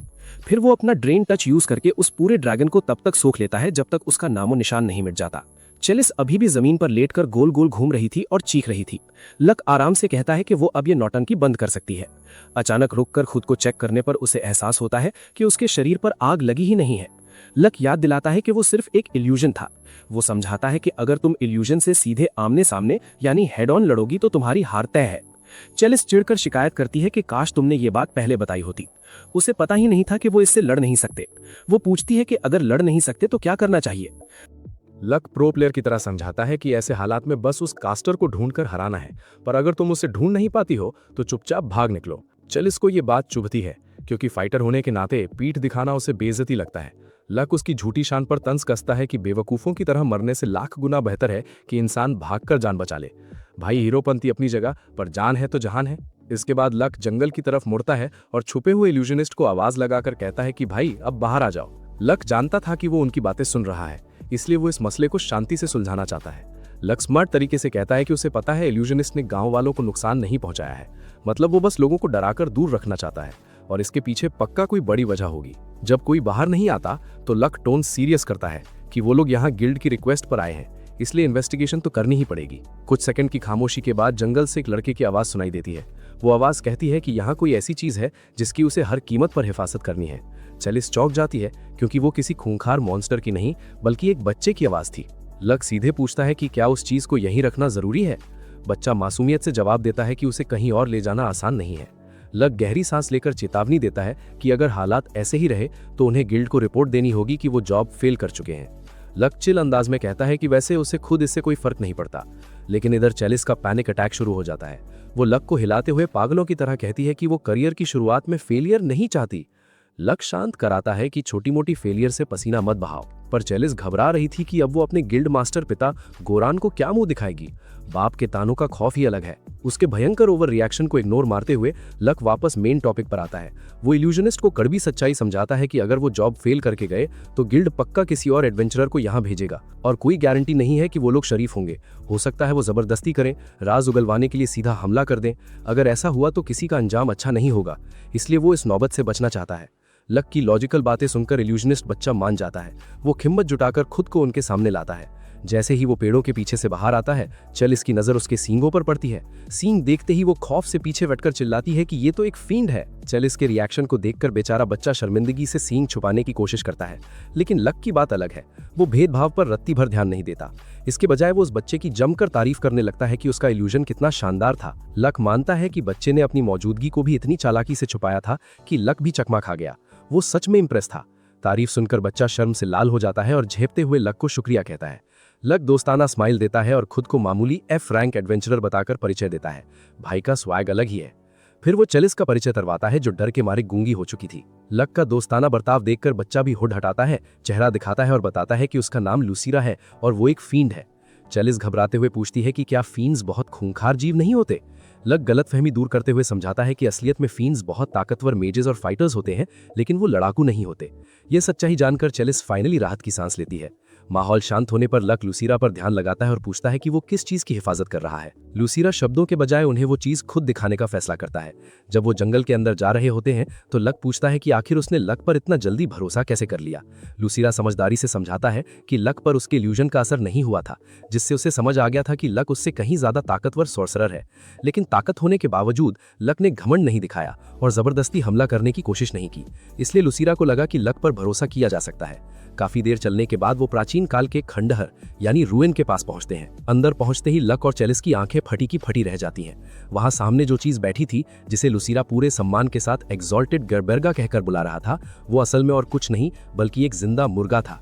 चेलिस मुर्गे को देखकर अपना सिर पीट लेती है और सीधे बोल पड़ती है कि ये तो बस एक मामूली सा मुर्गा है। ये सुनते ही लुसीरा का खून खौल उठता है। वो गुस्से से आग बबूला होकर चिल्लाता है कि तुम्हारी हिम्मत कैसे हुई महान एग्जॉल्टेड गरबेरगा द सेराफेल को एक मामूली मुर्गा कहने की। चेलिस को समझ नहीं आता कि ये बच्चा एक मुर्गे के लिए इतना क्यों भड़क रहा है। इन दोनों की फालतू बहस देखकर लक बीच में कूदता है। वो झिझकते हुए लुसीरा से पूछता है कि भाई बुरा मत मानना, पर ये एग्जॉल्टेड गरबेरगा आखिर है कौन, क्योंकि लक को भी कुछ समझ नहीं आ रहा था। चूंकि लक ने तमीज से पूछा था, इसलिए लुसीरा शांत होकर समझाता है कि गरबेरगा एक सेराफेल है, यानी कि एक ऐसा मुर्गा जिसके पास ईश्वरीय शक्तियां हैं। ये सुनकर चेलिस तुरंत कहती है कि देखा, मैंने कहा था ना कि ये मुर्गा ही है, तो तुम इतना भड़क क्यों रहे हो। लुसीरा का पारा फिर हाई होने लगता है। इस बार लक कोई रिस्क नहीं लेता। वो झट से अपना हाथ चेलिस के मुंह पर रख देता है ताकि वो बकवास न करे। लक प्यार से लुसीरा से उन ईश्वरीय शक्तियों के बारे में पूछता है। लक का सम्मान देखकर लुसीरा खुश हो जाता है। वो गर्व से बताता है कि उसकी ट्राइब जिस सेराफिल की पूजा करती है, उसने अपनी बांग से पूरी दुनिया को जगाया था। उस मुर्गे की बांग ने ही दिन और रात के बीच की लकीर खींची थी और अलग अलग दुनियाओं यानी वर्ल्ड्स के बीच की सीमाओं को स्पष्ट किया था। इसी वजह से ये दूसरी डायमेंशन से आने जाने वाली किसी भी चीज को रोक सकता है। लक के दिमाग की बत्ती जल जाती है। वो समझ जाता है कि इसका मतलब ये मुर्गा किसी डायमेंशनल रिफ्ट के एंट्रेंस को भी बंद कर सकता है। लक को तुरंत खौफनाक वैम्पायर लॉर्ड की बातें याद आ जाती हैं। उसने कहा था कि पोर्टल खुल गया तो अनगिनत डीमंस और डार्क गॉड्स तबाही मचाने आएंगे। लक कड़ियां जोड़ लेता है कि इसी वजह से वैम्पायर्स इस एग्जॉल्टेड गरबेरगा को निशाना बना रहे हैं ताकि वो पोर्टल बंद न कर सके। लुसीरा दुख भरी कहानी सुनाता है कि उसकी ट्राइब पर वैम्पायर्स ने जानलेवा हमला कर दिया था और वो अकेला जिंदा बच पाया था। मुखिया ने एग्जॉल्टेड गरबेरगा को सौंपा था। उन्होंने कहा था कि वो इस प्राचीन टेम्पल में चला जाए क्योंकि यहाँ एक शक्तिशाली बैरियर है जो वैम्पायर्स को रोकता है। लेकिन बेचारे के साथ तो स्कैम हो गया। यहाँ आने के बाद भी उस पर एक के बाद एक जानलेवा हमले हो रहे हैं। लक एक गहरी सांस लेकर सीरियस होकर कहता है कि उसे उनके साथ रॉयल कैपिटल चलना होगा। और फिर लक सच्चाई का बम फोड़ता है कि जिस बैरियर के भरोसे तुम बैठे हो वैसा कोई बैरियर यहाँ है ही नहीं। ये सुनकर लुसीरा के होश उड़ जाते हैं। तभी लक खौफनाक हेक्स ब्लेड बाहर निकाल लेता है। वो पूरे आत्मविश्वास से कहता है कि अब से वो एग्जॉल्टेड गरबेरगा की हिफाजत करेगा। वो समझाता है कि ये डीमन किंग की तलवार है और ये उसके पास इसलिए है क्योंकि उसने खुद डीमन किंग को हराया है। ये सुनते ही लुसीरा का दिमाग सुन पड़ जाता है। वो तुरंत समझ जाता है कि उसके सामने महान saint Luck the great sage खड़े हैं। वो हैरान था कि ये महान हस्ती अपने उन खौफनाक कारनामों के बाद भी जिंदा वापस कैसे लौट आई। लक हामी भरता है और एक घुटना जमीन पर टेक देता है। दुनिया का सबसे ताकतवर इंसान घुटनों पर था। लक अपने नाम की कसम खाते हुए वादा करता है कि वो एग्जॉल्टेड गरबेरगा द सेराफेल की जान देकर हिफाजत करेगा। इसके पास इकलौती ऐसी शक्ति है जो दुनिया को बचा सकती है, इसलिए लुसीरा ने उसे बचाकर महान काम किया है। लक दुनिया के निवासियों की तरफ से लुसीरा और उसकी ट्राइब को शुक्रिया अदा करता है। ये सुनकर लुसीरा के सब्र का बांध टूट जाता है। वो रोते हुए कहता है कि उसने ये अपनी ट्राइब के लिए किया था, लेकिन उसे खुशी है कि जिस सेराफेल को उन्होंने बचाया वो दुनिया को बचाएगा। महान ग्रेट सेज ने खुद शुक्रिया अदा किया। इससे ज्यादा गर्व की बात क्या होगी। दूसरी तरफ ओवर स्मार्ट चेलिस का दिमाग अलग चल रहा था। टेम्पल से बाहर निकलते ही चेलिस लक को ताना मारती है। वो कहती है कि तुम खुद हमारे घर में मुफ्तखोर फ्री लोडर हो, इसलिए पिता लक को कोई पालतू जानवर पेट नहीं रखने देंगे। सीधा रोस्ट पर टाइमिंग गलत। ये सुनते ही लुसीरा भड़क जाता है और चिल्लाता है कि एग्जॉल्टेड गरबेरगा फालतू जानवर नहीं है। इससे पहले कि वो लड़े, लक बिजली की रफ्तार से लुसीरा को धक्का देकर हटा देता है। उसी पल वहां एक खूंखार वैम्पायर हमला करता है। लक ने लुसीरा को बचा लिया था। लक ऐसा जोरदार मुक्का जड़ता है कि वैम्पायर हवा में उड़ता हुआ दूर जा गिरता है। लेकिन खतरा अभी टला नहीं था, क्योंकि अगले ही पल वहां दो और खूंखार वैम्पायर्स अचानक टपक पड़ते हैं। चेलिस तुरंत तलवार निकालकर गार्ड पोजीशन में आ जाती है। एक वैम्पायर घमंड से पूछता है कि तुम कौन हो। लक चिल अंदाज में कहता है कि वो किसी ऐरे गहरे लेसर वैम्पायर को अपना नाम बताने में दिलचस्पी नहीं रखता। भाई की बेइज्जती करने की कला गजब है। बौखलाकर वो तीनों अपनी ताकत बढ़ाने के लिए एनहांसमेंट इस्तेमाल करते हैं। लक समझ जाता है कि उनका फोकस लुसीरा पर है, मतलब वो सेराफेल को हथियाना चाहते हैं। मामला सीरियस था, इसलिए लक फैसला करता है कि वो इनमें से किसी एक को भी जिंदा भागने का मौका नहीं देगा। वो उनके ऊपर एक स्पेल कास्ट करता है जिससे मैजिक एरोज बारिश की तरह बरसने लगती हैं। वो बच ही रहे थे कि लक अपना खूंखार इम्प्रिजनिंग हेल फायर कास्ट कर देता है। भयंकर आग उन तीनों वैम्पायर्स को कुछ ही सेकंड्स में जिंदा भूनकर राख बना देती है। पेड़ों के पीछे छिपा चौथा वैम्पायर ये खौफनाक नजारा देख लेता है। वो डर के मारे खुद को चमगादड़ों में बदलने लगता है। इससे पहले कि लक पीछा कर पाता, एग्जॉल्टेड गरबेरगा बीच में खेल कर देता है। उस दिव्य मुर्गे की एक जोरदार और गगनभेदी बांग से वो आधा बदला हुआ वैम्पायर तुरंत जलकर राख में बदल जाता है। ये जादू देखकर चेलिस कंफ्यूज थी। तब लुसीरा गर्व से समझाता है कि ये सेराफेल की शक्ति थी। वो बताता है कि जब वैम्पायर खुद को बदल रहा था तो उसने जबरदस्ती एक सीमा खींची। सेराफल की ईश्वरीय शक्ति किसी भी चीज को अपनी फॉर्म बदलने के बीच में रहने की इजाजत नहीं देती। नियम टूटते ही वो राख में बदल गया। चेलिस पूछती है कि अगर शक्ति गजब की है तो भागने की जरूरत क्या है। ल्यूसीरा कड़वा सच बताता है कि शक्ति सिर्फ रूप बदलते वक्त काम करती है। चेलिस समझ जाती है कि लड़ाई के दौरान वैम्पायर्स की सबसे बड़ी आफत उनका भागना ही होता है, इसलिए ये शक्ति बहुत काम की है। वो मान लेती है कि मुर्गा गजब है, लेकिन ल्यूसीरा फिर चिढ़कर टोकता है कि इसका नाम मुर्गा नहीं, एग्जॉल्टेड गबरगा है। रॉयल कैपिटल लौटते ही सिया उनका इंतजार कर रही थी। वो लक को बताती है कि उसके गांव में सब ठीक है। सिया को देखते ही चेलिस डिफेंसिव हो जाती है। वो डींगे मारती है कि वो लक की अप्रेंटिस है। सिया को फर्क नहीं पड़ता। वो तारीफ करके बात खत्म करती है और चुपके से लक को बताती है कि बहुत जरूरी बात करनी है। अकेले होने पर सिया बताती है कि वैम्पायर्स पक्का बहुत बड़ी साजिश रच रहे हैं। सबसे खौफनाक बात यह है कि उन्हें एक वैम्पायर हाई लॉर्ड लीड कर रहा है। लक समझ जाता है कि मामला उसकी सोच से बड़ा है। जो मॉन्स्टर वैम्पायर लॉर्ड्स को कंट्रोल करे वो आम जीव नहीं हो सकता। सिया बताती है कि उसकी ट्राइब साजिश का पर्दाफाश करके रोकने की कोशिश कर रही है। लक जानता है कि एक हाई लॉर्ड कोई मामूली जीव नहीं होता, बल्कि उसकी विनाशकारी ताकत साक्षात एक डीमन के बराबर होती है। हालात खराब करते हुए सिया कबूल करती है कि वैम्पायर लॉर्ड के शिकार के दौरान घायल होने से उसके पिता अभी ठीक नहीं हुए हैं। जब सिया ने ट्राइबल काउंसिल में पिता की जगह हिस्सा लिया तो उसने हमले के खिलाफ वोट डाला, लेकिन काउंसिल में ज्यादातर लोग गर्म खून वाले हार्डलाइनर्स हैं, इसलिए किसी ने उसकी बात नहीं मानी। अगर ऐसा ही चलता रहा तो उनके मिट जाने का खतरा है। लक अंदाजा लगाता है कि इसीलिए वो हाई लॉर्ड को हराने के लिए मदद मांग रही है। सिया हामी भरती है पर झिझकते हुए कहती है कि इससे पहले हमें एक काम जल्दबाजी में करना होगा। लक थोड़ा हैरान होता है क्योंकि वो सोच भी नहीं सकता कि इस गंभीर वक्त में हाई लॉर्ड को हराने से ज्यादा जरूरी काम आखिर क्या हो सकता है, पर उसे लगता है कि पक्का कुछ बहुत अहम होगा। सिया अटकते हुए बताती है कि वैम्पायर्स पागलों की तरह एक खास मुर्गे की ढूंढ रहे हैं, इसलिए उन्हें उस मुर्गे को सुरक्षित करना होगा। लक कंफ्यूजन में सोचता है कि क्या ये उसी मुर्गे की बात कर रही है। सिया कहती है कि वो लक की उलझन समझ सकती है क्योंकि एक मुर्गे की हिफाजत करना बेतुका लगता है। वो बताती है कि वो मुर्गा डायमेंशनल पोर्टल्स को बंद कर सकता है और वैम्पायर्स को रूप बदलने से रोक सकता है। लक समझ जाता है कि वो ल्यूसीरा के मुर्गे की बात कर रही है, पर सिया को लग रहा था कि लक यकीन नहीं कर रहा। लक उसे समझाने की कोशिश करता है पर वो सुन ही नहीं रही थी, इसलिए लक मुस्कुराते हुए कहता है कि तुम असल में उस मुर्गे से पहले ही मिल चुकी हो। इसके बाद लक अचानक दरवाजे की तरफ मुड़ता है और बाहर खड़े किसी शख्स को शांत रहने का इशारा करता है। फिर वो बिना किसी वार्निंग के अचानक झटके से दरवाजा खोल देता है और बूम, दरवाजा खुलते ही चेलिस बुरी तरह लुढ़कते हुए सीधे कमरे के अंदर आकर फर्श पे गिरती है। मैडम बाहर खड़े होकर सबकी बातें छुपकर सुन रही थी और अब रंगे हाथों पकड़ी गई। उसके ठीक पीछे ल्यूसीरा भी अंदर आता है और चिढ़ते हुए कहता है कि उसने पहले ही चेलिस को छुपकर बातें सुनने से मना किया था। पकड़े जाने पर चेलिस घबराकर झूठ बोलने की कोशिश करती है कि वो ऐसा नहीं कर रही थी, लेकिन जब उसे एहसास होता है कि उसकी कोई भी फालतू एक्सक्यूज यहाँ काम नहीं आने वाली तो वो फाइनली हार मान लेती है और सिर झुकाकर लक से माफी मांगती है। लक को उसकी इस बचकानी हरकत पर हैरानी नहीं होती। वो शांति से चेलिस को आदेश देता है कि वो सिया से भी माफी मांगे। चेलिस तुरंत सिया के सामने झुककर दिल से माफी मांगती है। सिया दरिया दिल है, वो तसल्ली देती है और मुस्कुराकर कहती है कि कोई बात नहीं, बस वो ये राज किसी को नहीं बताएगी। मामला शांत होने के बाद लक ल्यूसीरा को सिया से मिलवाता है और बताता है कि ये बच्चा फील्ड ट्राइब से है। फिर लक उस मुर्गे की तरफ इशारा करता है और धमाका करते हुए बताता है कि यही वो साक्षात सेराफल है जिसे सिया की ट्राइब पागलों की तरह ढूंढ रही है। शुरुआत में सिया कंफ्यूज हो जाती है, लेकिन जब उसे हकीकत का एहसास होता है तो उसके चेहरे पर शौक साफ छलकने लगता है। लक तसल्ली देते हुए कहता है कि ये बस एक इत्तेफाक था कि उसे ये मुर्गा पहले ही मिल गया। वो दावे के साथ बताता है कि उसने खुद इसकी खौफनाक ताकत देखी है, जब एक वैम्पायर सिर्फ इसकी बान सुनकर पलक झपकते ही राख बन गया था। लक की बात सुनकर सिया को 100% यकीन हो जाता है कि लेजेंड बिल्कुल सच है। वो तुरंत पूरे सम्मान के साथ घुटनों के बल जमीन पर बैठ जाती है और उस मुर्गे के सामने सिर झुकाकर उसे ग्रीट करती है। वो भक्तिभाव से कहती है कि आपसे मिलना मेरे लिए बहुत बड़े सम्मान की बात है। लक सीरियस होकर कहता है कि अब सेराफल तो सुरक्षित है, इसलिए अब उनका इकलौता काम है उस खूंखार हाई लॉर्ड का नामो निशान मिटाना। ये सुनते ही सिया एक मैप निकालकर लक के सामने बिछा देती है। वो इशारा करते हुए बताती है कि हाई लॉर्ड और उसके चमचे पहाड़ों के पास कहीं छुपे हुए हैं। लक इस अधूरी जानकारी से कन्विंस नहीं लग रहा था। वो कहता है कि काश वो लोकेशन को थोड़ा और सटीक कर पाते। सिया मजबूरी जताते हुए साफ करती है कि सिर्फ इतनी सी जानकारी निकालने के लिए भी उन्हें लोहे के चने चबाने पड़े हैं, क्योंकि वो इलाका खून के प्यासे वैम्पायर्स से खचाखच भरा हुआ है। इन खौफनाक बातों के बावजूद ओवर एक्साइटेड चेलिस खुशी से उछलने लगती है, क्योंकि उसे लग रहा था कि वो भी हाई लॉर्ड की फौज से दो हाथ करेगी। लेकिन लक तुरंत उसके अरमानों पर पानी फेरते हुए साफ कह देता है कि वो उसे किसी भी कीमत पर अपने साथ नहीं ले जाएगा। जाहिर सी बात है, वो जगह बहुत खतरनाक है।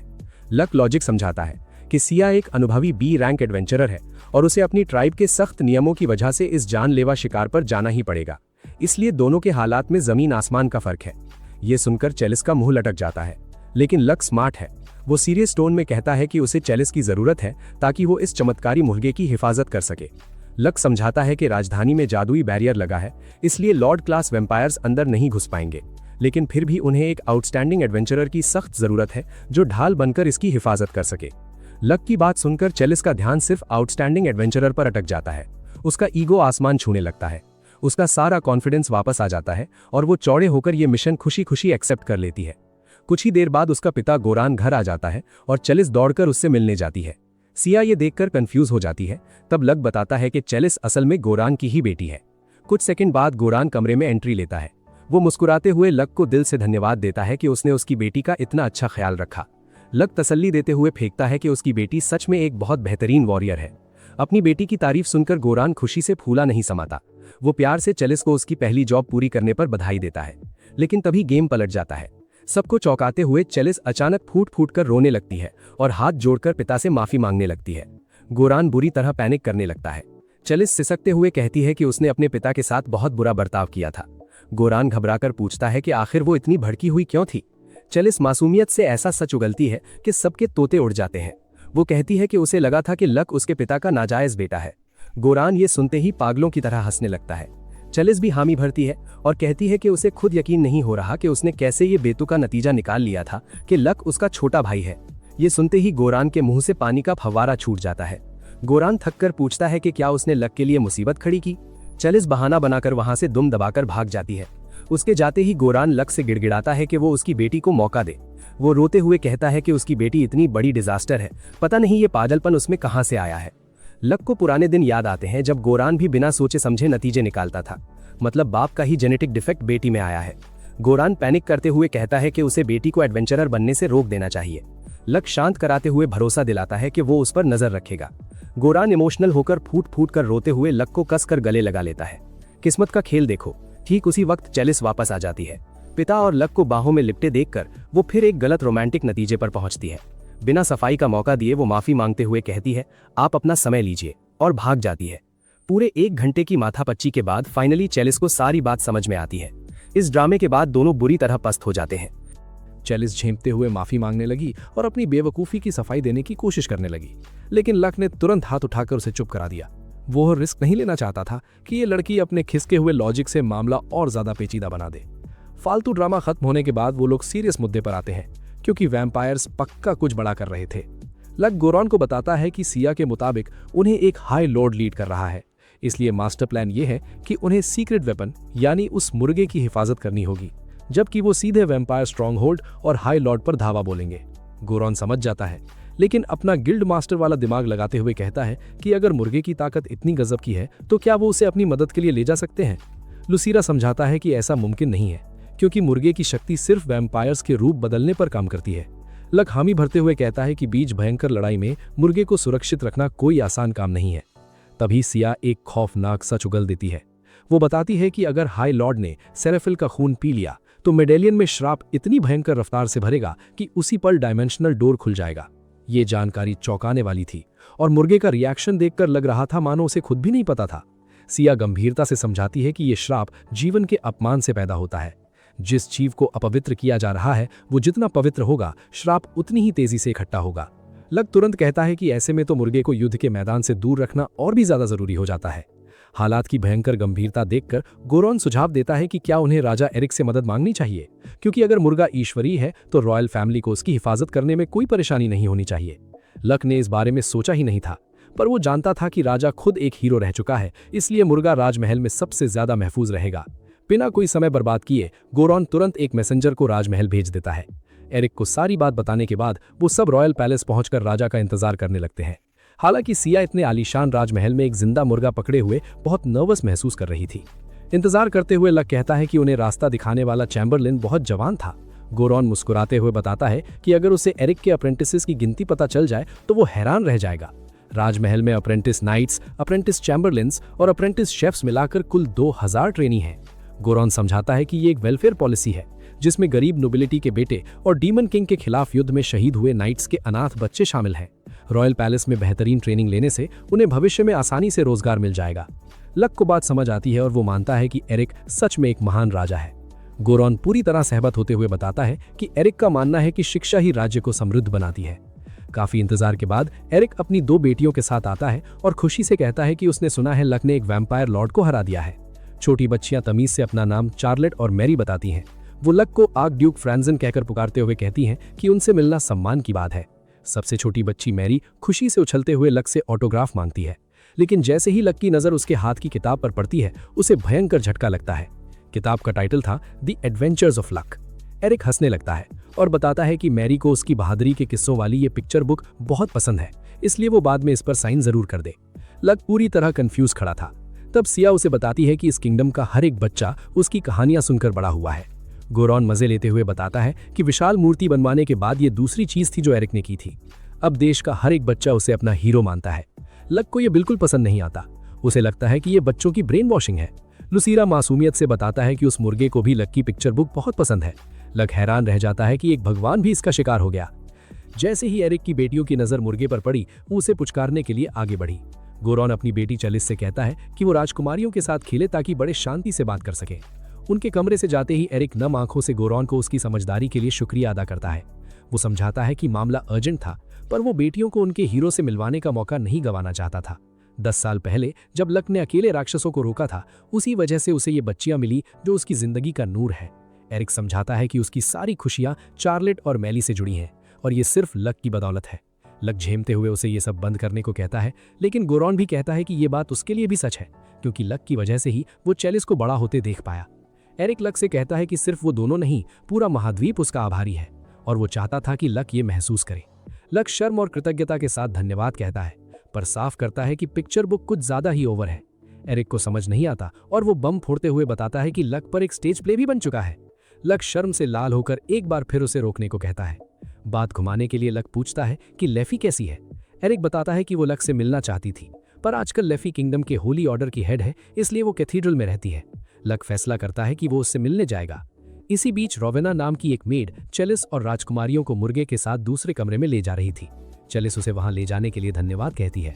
रोवेना मीठी आवाज में कहती है कि वो उनके लिए कुछ मिठाइयां तैयार करेगी, लेकिन उस मेड की आंखों में देखकर साफ पता चल रहा था कि दाल में कुछ काला है।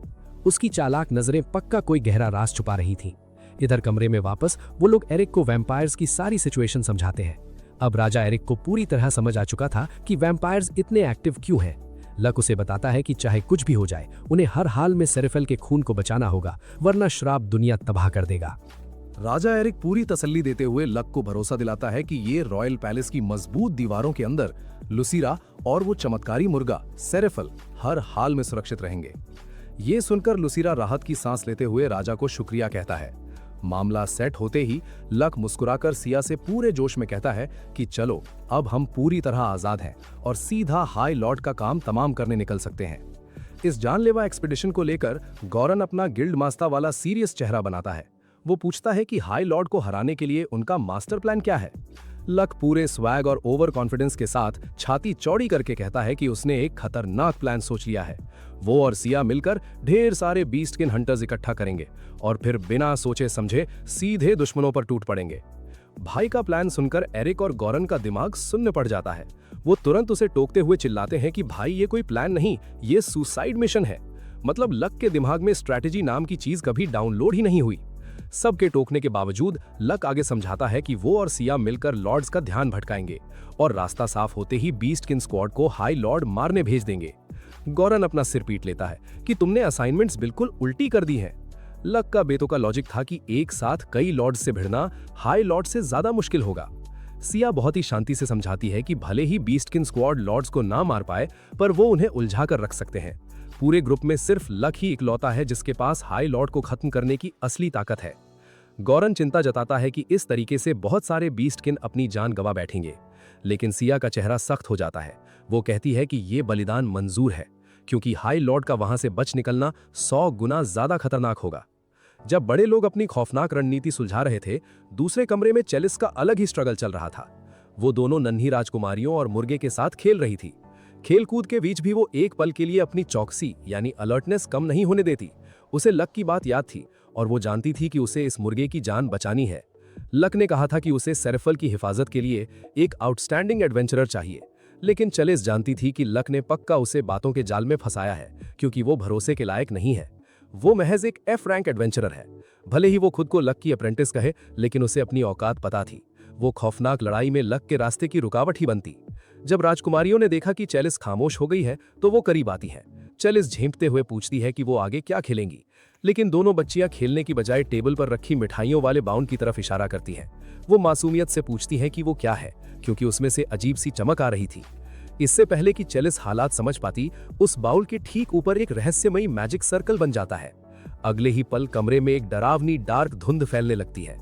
खतरा भांपते ही चेलिस राजकुमारियों को भागने के लिए चिल्लाती है, लेकिन जैसे ही वो दरवाजे तक पहुंचते हैं, उन्हें भयानक एहसास होता है कि दरवाजा बाहर से लॉक कर दिया गया है। वो बुरी तरह फंस चुके थे।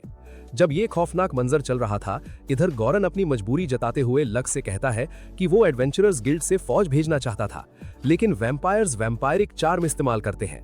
बीस्ट के निसेस हिल सकते हैं, पर इंसानों पर चार्म चल गया तो वो आपस में ही एक दूसरे को मार काटेंगे। इसी खौफनाक वजह से राजा एरिक भी अपने नाइट्स नहीं भेज सकता। सिया समझाती है कि खून पीकर बनाए गए वैम्पायर आसानी से पहचाने जा सकते हैं, लेकिन जिन्हें सिर्फ चार्म किया गया हो, उन्हें पहचानना नामुमकिन होता है। इधर हॉलवे में मेड रोवेना दरवाजा लॉक करके लौट रही थी। उसकी धुंधली नजरें गवाही दे रही थीं कि उसे एक वैम्पायर ने वैम्पायरिक चार्म से पूरी तरह वश में कर लिया था। कमरे में खौफ का माहौल था। डरी सहमी राजकुमारियां छिपने के लिए चेलिस के पीछे दुबक जाती है। चेलिस उन्हें बचाने के लिए तैयार थी, लेकिन तभी उसके होश उड़ जाते हैं। उसे एहसास होता है कि उसके पास उसकी तलवार तो है ही नहीं। तभी उस खौफनाक धुंध को चीरते हुए 3 खूंखार लेसर वैम्पायर्स उनके ठीक सामने प्रकट हो जाते हैं। चेलिस का दिल जोरों से धड़कने लगता है। उसे समझ नहीं आ रहा था कि निहत्थे रहकर वो इन 3 राक्षसों से कैसे जीतेगी, लेकिन जैसे ही वो पीछे मुड़कर उन खौफजदा राजकुमारियों के चेहरों को देखती है, उसका सारा डर हवा हो जाता है। वो फैसला करती है कि ये मायने नहीं रखता कि वो जीत सकती है या नहीं, उसे किसी भी हाल में इन बच्चियों की जान बचानी ही है। वो पास पड़ा कैंडल होल्डर उठाकर वेपन की तरह ग्रिप कर लेती है। उसका गोल सिंपल था, वैम्पायर्स को प्रिंसेसेस और चिकन गॉड तक पहुंचने से रोकना। वैम्पायर्स अटैक करते हैं। सेलिस पूरी स्ट्रेंथ से उनका सामना करती है और उनके चार्म स्पेल से बचने के लिए डायरेक्ट चार्ज करती है। लेकिन 3 वैम्पायर्स एक साथ होने की वजह से सिचुएशन डिफिकल्ट होती जाती है। एक वैम्पायर कैंडल होल्डर तोड़ देता है।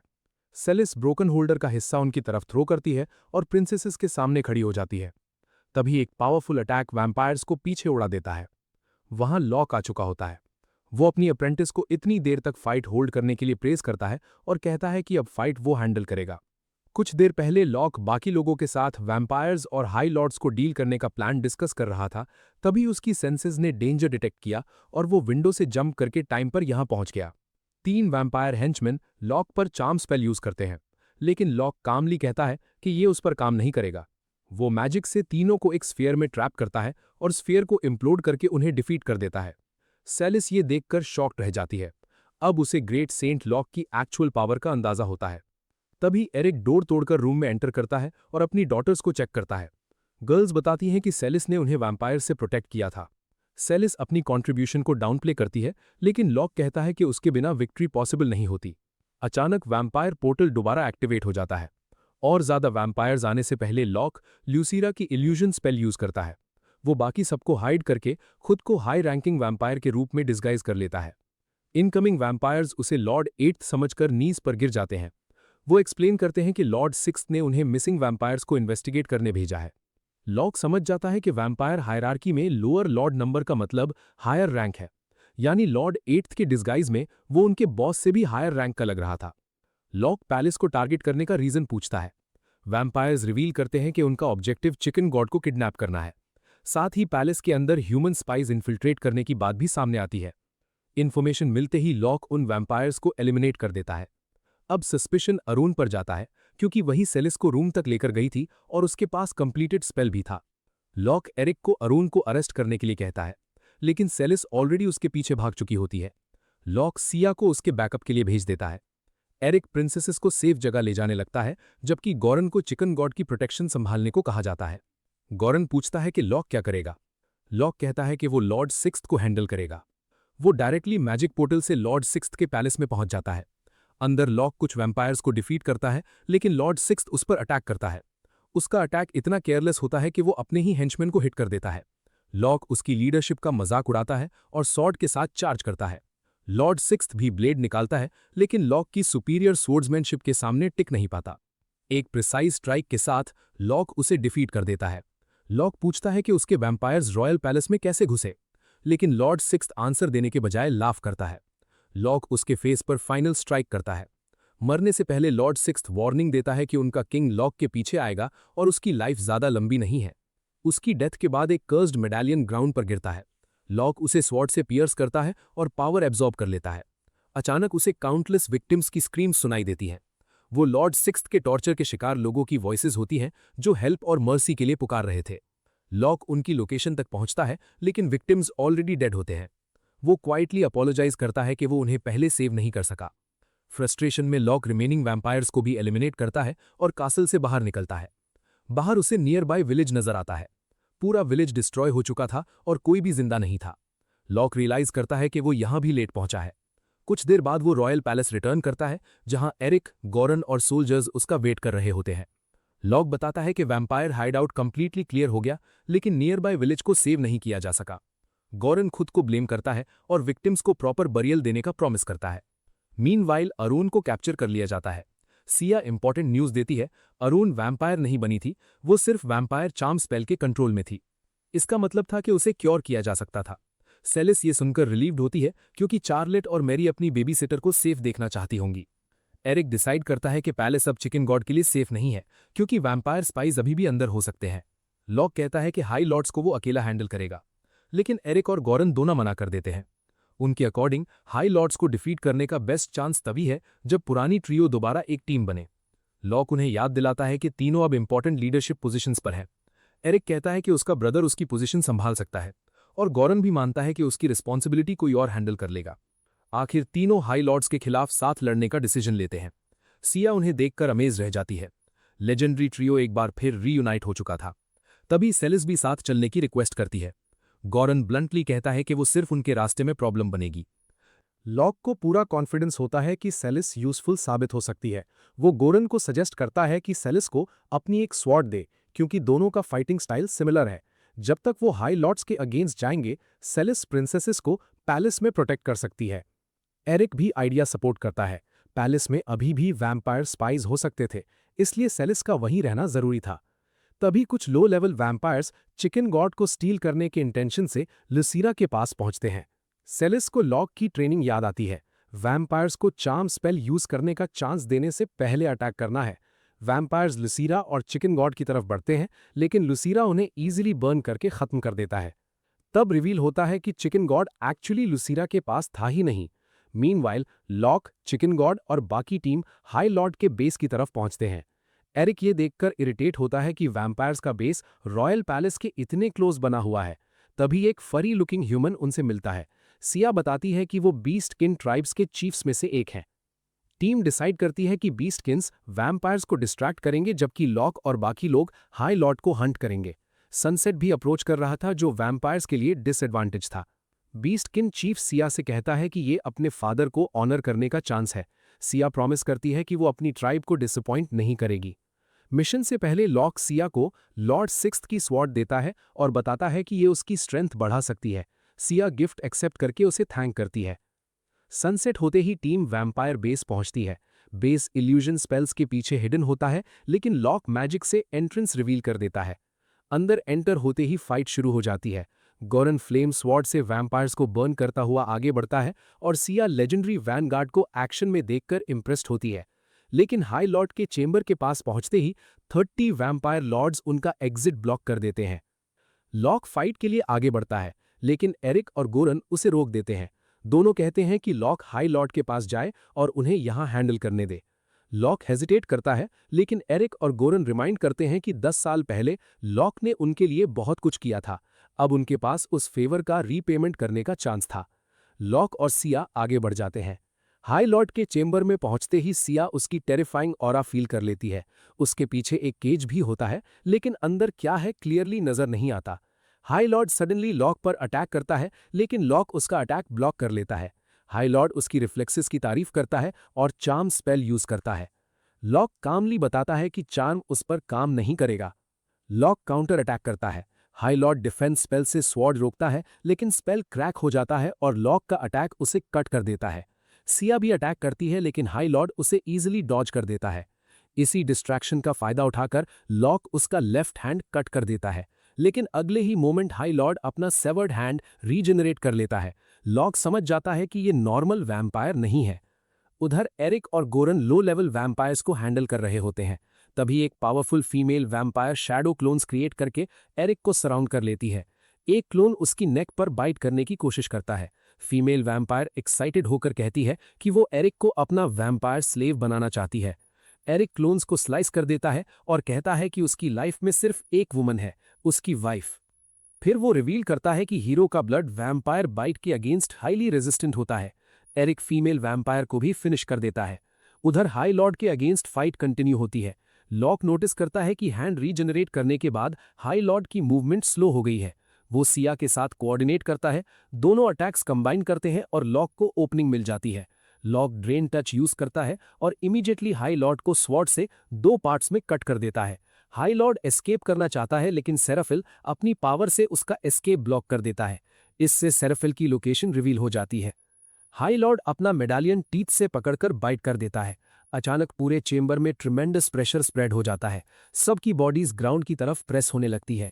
हाई लॉर्ड रिवील करता है कि उसने डिवाइन ब्लेसिंग एक्टिवेट की है, जो डार्क गॉड्स की पावर है। इसके सामने अपोनेंट जितना स्ट्रांग होता है, प्रेशर उतना ही ज्यादा होता है। हाई लॉर्ड चिकन गॉड का ब्लड लेने के लिए मूव करता है। लॉक मैनेकिन स्पेल यूज करके अपनी बॉडी को फोर्सफुली मूव करता है। उसका टारगेट डिवाइन ब्लेसिंग के सोर्स को डिस्ट्रॉय करना था। इसी मोमेंट सिया बैरली मूव करके हाई लॉर्ड पर अटैक कर देती है। हाई लॉर्ड का अटेंशन सिया की तरफ जाता है और लॉक ओपनिंग का फायदा उठाता है, लेकिन हाई लॉर्ड उसकी स्वॉर्ड कैच कर लेता है और टॉन्ट करता है कि डिवाइन ब्लेसिंग के बाद लॉक उसका कुछ नहीं बिगाड़ सकता। वो सेराफिल हैंड ओवर करने को कहता है। लॉक उसे अपना हाथ देखने को बोलता है। हाई लॉर्ड शॉक हो जाता है। उसके हाथ से ब्लड निकल रहा होता है। एक्चुअली एक होली बैरियर डिवाइन ब्लेसिंग को रिस्ट्रेन कर रहा था। चर्च की तरफ से चल रहा सर्मन लॉक को होली पावर प्रोवाइड कर रहा था। अब लॉक फाइट फिनिश करता है। वो हाई लॉर्ड को स्वॉर्ड से कट करता है और उसका हेड भी सेपरेट कर देता है।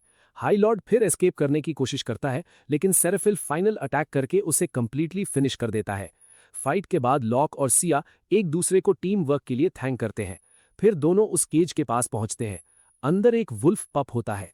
सिया उसे देखकर रिकॉग्नाइज कर लेती है। वो एक सेक्रेड बीस्ट था।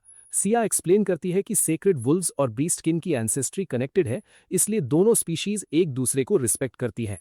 लॉक पूछता है कि क्या वुल्फ के पास सेराफिल जैसी स्पेशल पावर है। सिया कहती है कि ऐसी कोई पावर नहीं है, लेकिन वुल्फ एक्सट्रीमली इंटेलिजेंट है और ह्यूमंस की लैंग्वेज तक समझ सकता है। इसी वजह से वैम्पायर्स ने उसे केज में रखा था और शायद उस पर एक्सपेरिमेंट्स भी किए थे। लॉक को वुल्फ पर तरस आता है और वो उसे फ्री करने के लिए केज खोलता है, लेकिन वुल्फ कंप्लीटली अस्लीप होता है और उठने का नाम नहीं लेता। सिया याद दिलाती है कि लॉक ने केव में एंटर करने से पहले स्लीपिंग स्पेल यूज किया था। लॉक डिस्पेल मैजिक से अपना स्पेल रिमूव करता है। जैसे ही वुल्फ की आंखें खुलती हैं, वो लॉक को देखकर तुरंत अटैक कर देता है। सिया क्विकली उसे समझाती है कि वो सेफ है और लॉक ही वो पर्सन है जिसने उसे वैम्पायर से फ्री किया है। वुल्फ तुरंत पीछे हट जाता है, जैसे अपनी मिस्टेक के लिए सॉरी कह रहा हो। लॉक समझ जाता है कि वुल्फ बस डर गया था। वो उसे अश्योर करता है कि अब वो कंप्लीटली फ्री है। वुल्फ खुशी से पूरे एरिया में दौड़ने लगता है। चेंबर से बाहर आने पर लॉक एरिक और गोरन को देखते हैं कि बाकी वैम्पायर्स भी डिफीट हो चुके हैं। लॉक एरिक से कहता है कि डिवाइन ब्लेसिंग को काउंटर करने में लेफी की हेल्प के लिए उसे थैंक करे। एरिक कहता है कि लॉक खुद लेफी को थैंक करे, क्योंकि वो ये सुनकर खुश होगी।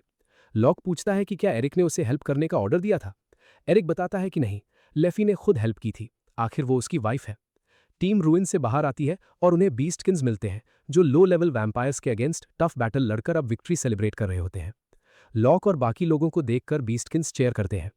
एरिक बताता है कि चेयर्स एक्चुअली लॉक के लिए हैं, लेकिन गोरन कहता है कि किंग को खुद रिस्पॉन्स देना चाहिए। एरिक आगे बढ़कर किंग के रूप में उन्हें चेयर करता है। बीस्टकिन्स और भी लाउडली विक्ट्री सेलिब्रेट करते हैं। लॉक ये सब देखकर थोड़ा ऑकवर्ड फील करता है।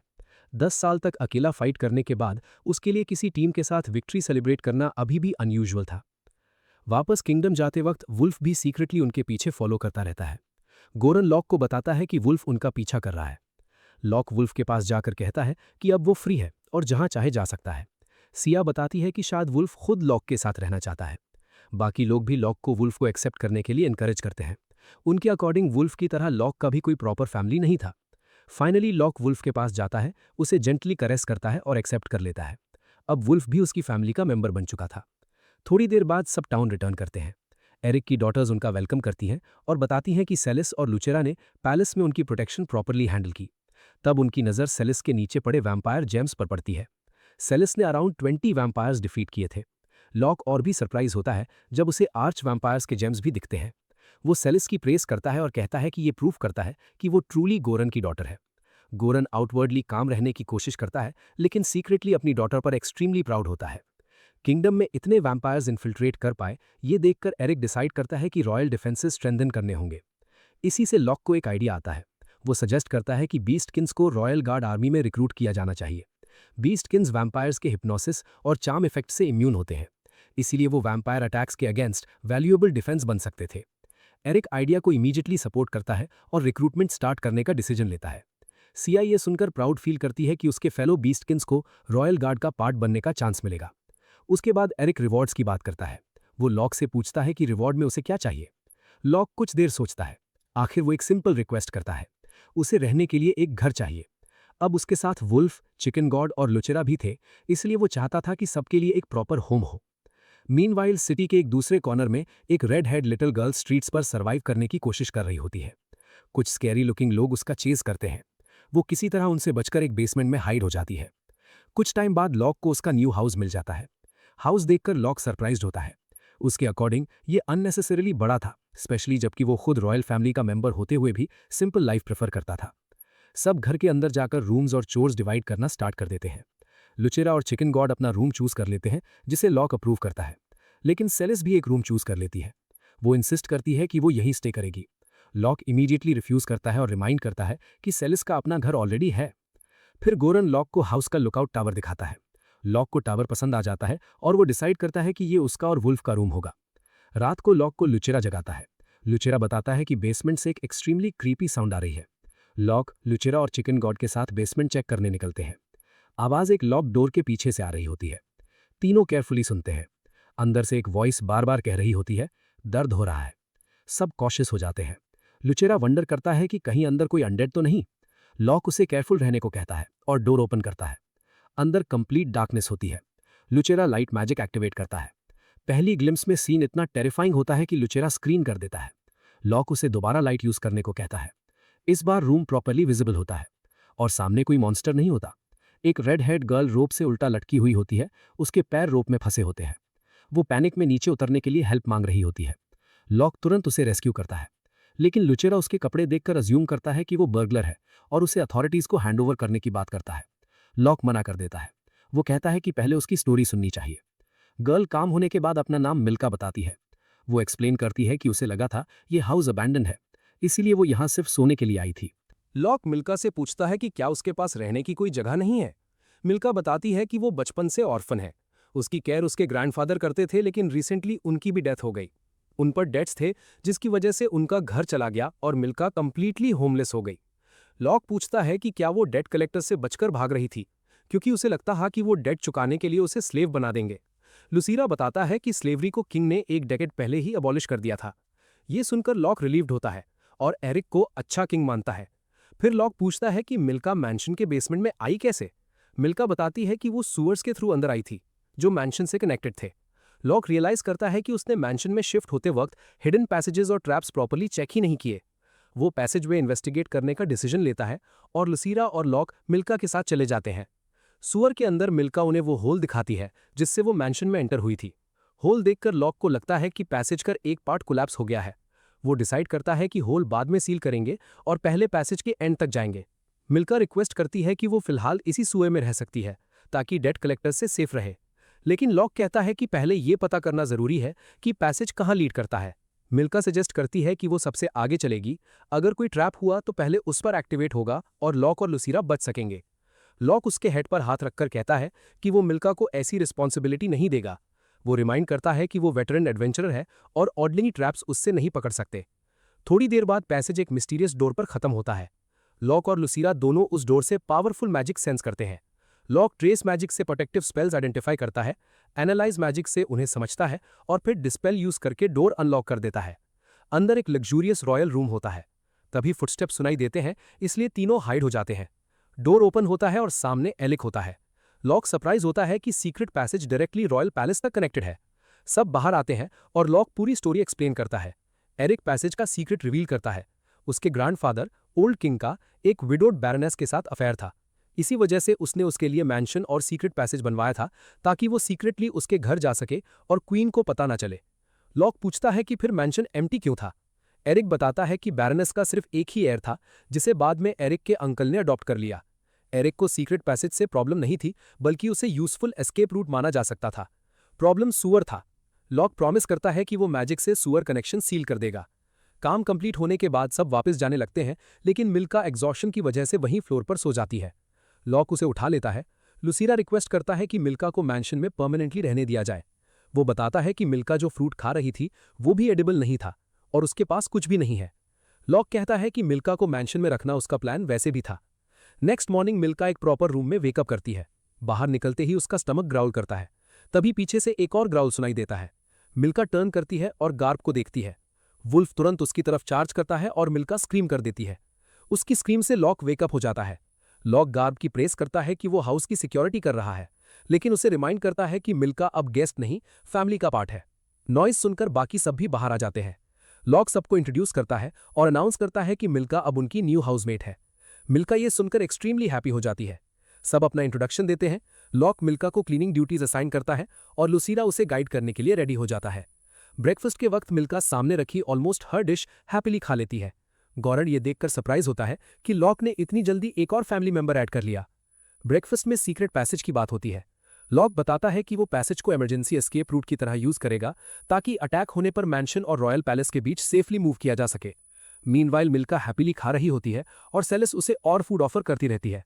मिल्का कैजुअली सेलेस को बिग सिस्टर कह देती है। सेलेस इंस्टेंटली इमोशनल हो जाती है और खुश होती है कि उसे फाइनली एक लिटिल सिस्टर मिल गई है। बाद में टीम मैंशन का रिमेनिंग सेटअप कंप्लीट करने का प्लान बनाती है। लुसीरा क्लीनिंग और हाउस सेटअप संभालता है, जबकि लॉक, सेलेस और बाकी लोग सप्लाईज लेने निकलते हैं। एक स्टोर के पास लॉक मिल्का और गार्ब को बाहर वेट करने के लिए कहता है, जबकि वो और सेलेस शॉपिंग के लिए अंदर चले जाते हैं। लेकिन मिल्का क्लीनिंग सप्लाईज जल्दी लेने के इंटेंशन से अकेली नियर बाय स्टोर की तरफ चली जाती है। वहां कुछ सस्पिशियस लुकिंग मैन उससे कन्फ्रंट करते हैं। उधर लॉक और सेलेस शॉपिंग कंप्लीट करके बाहर आते हैं, लेकिन मिल्का वहां नहीं होती। जल्दी ही उन्हें पता चलता है कि कुछ स्कैरी लुकिंग मैन मिल्का को किडनैप करके ले गए हैं। लॉक तुरंत गर्ब को उसका ट्रेल ट्रैक करने के लिए भेज देता है। सिटी के एक एरिया में थग्स मिल्का से उसके ग्रैंडफादर का डेट चुकाने के लिए और पैसे मांग रहे होते हैं। मिल्का उन्हें बताती है कि लॉक ने कहा है कि उसे किसी और का डेट पे करने की जरूरत नहीं है। थग्स अग्रेसिव होने लगते हैं और एक थग कहता है कि अगर मिल्का पैसे नहीं दे सकती तो उसे स्लेव बना दिया जाएगा। तभी लॉक वहां पहुंचता है। वो क्लियरली कहता है कि मिल्का किसी का डेट पे नहीं करेगी। एक थग लॉक पर अटैक करता है, लेकिन लॉक उसे तुरंत डिफीट कर देता है और बाकी दोनों को भी ईजिली नॉकआउट कर देता है। मिल्का सेफ हो जाती है और सेलिस उसे अपने पास ले लेती है। अब लॉक को पता करना था कि ये लोग किसके लिए काम करते हैं।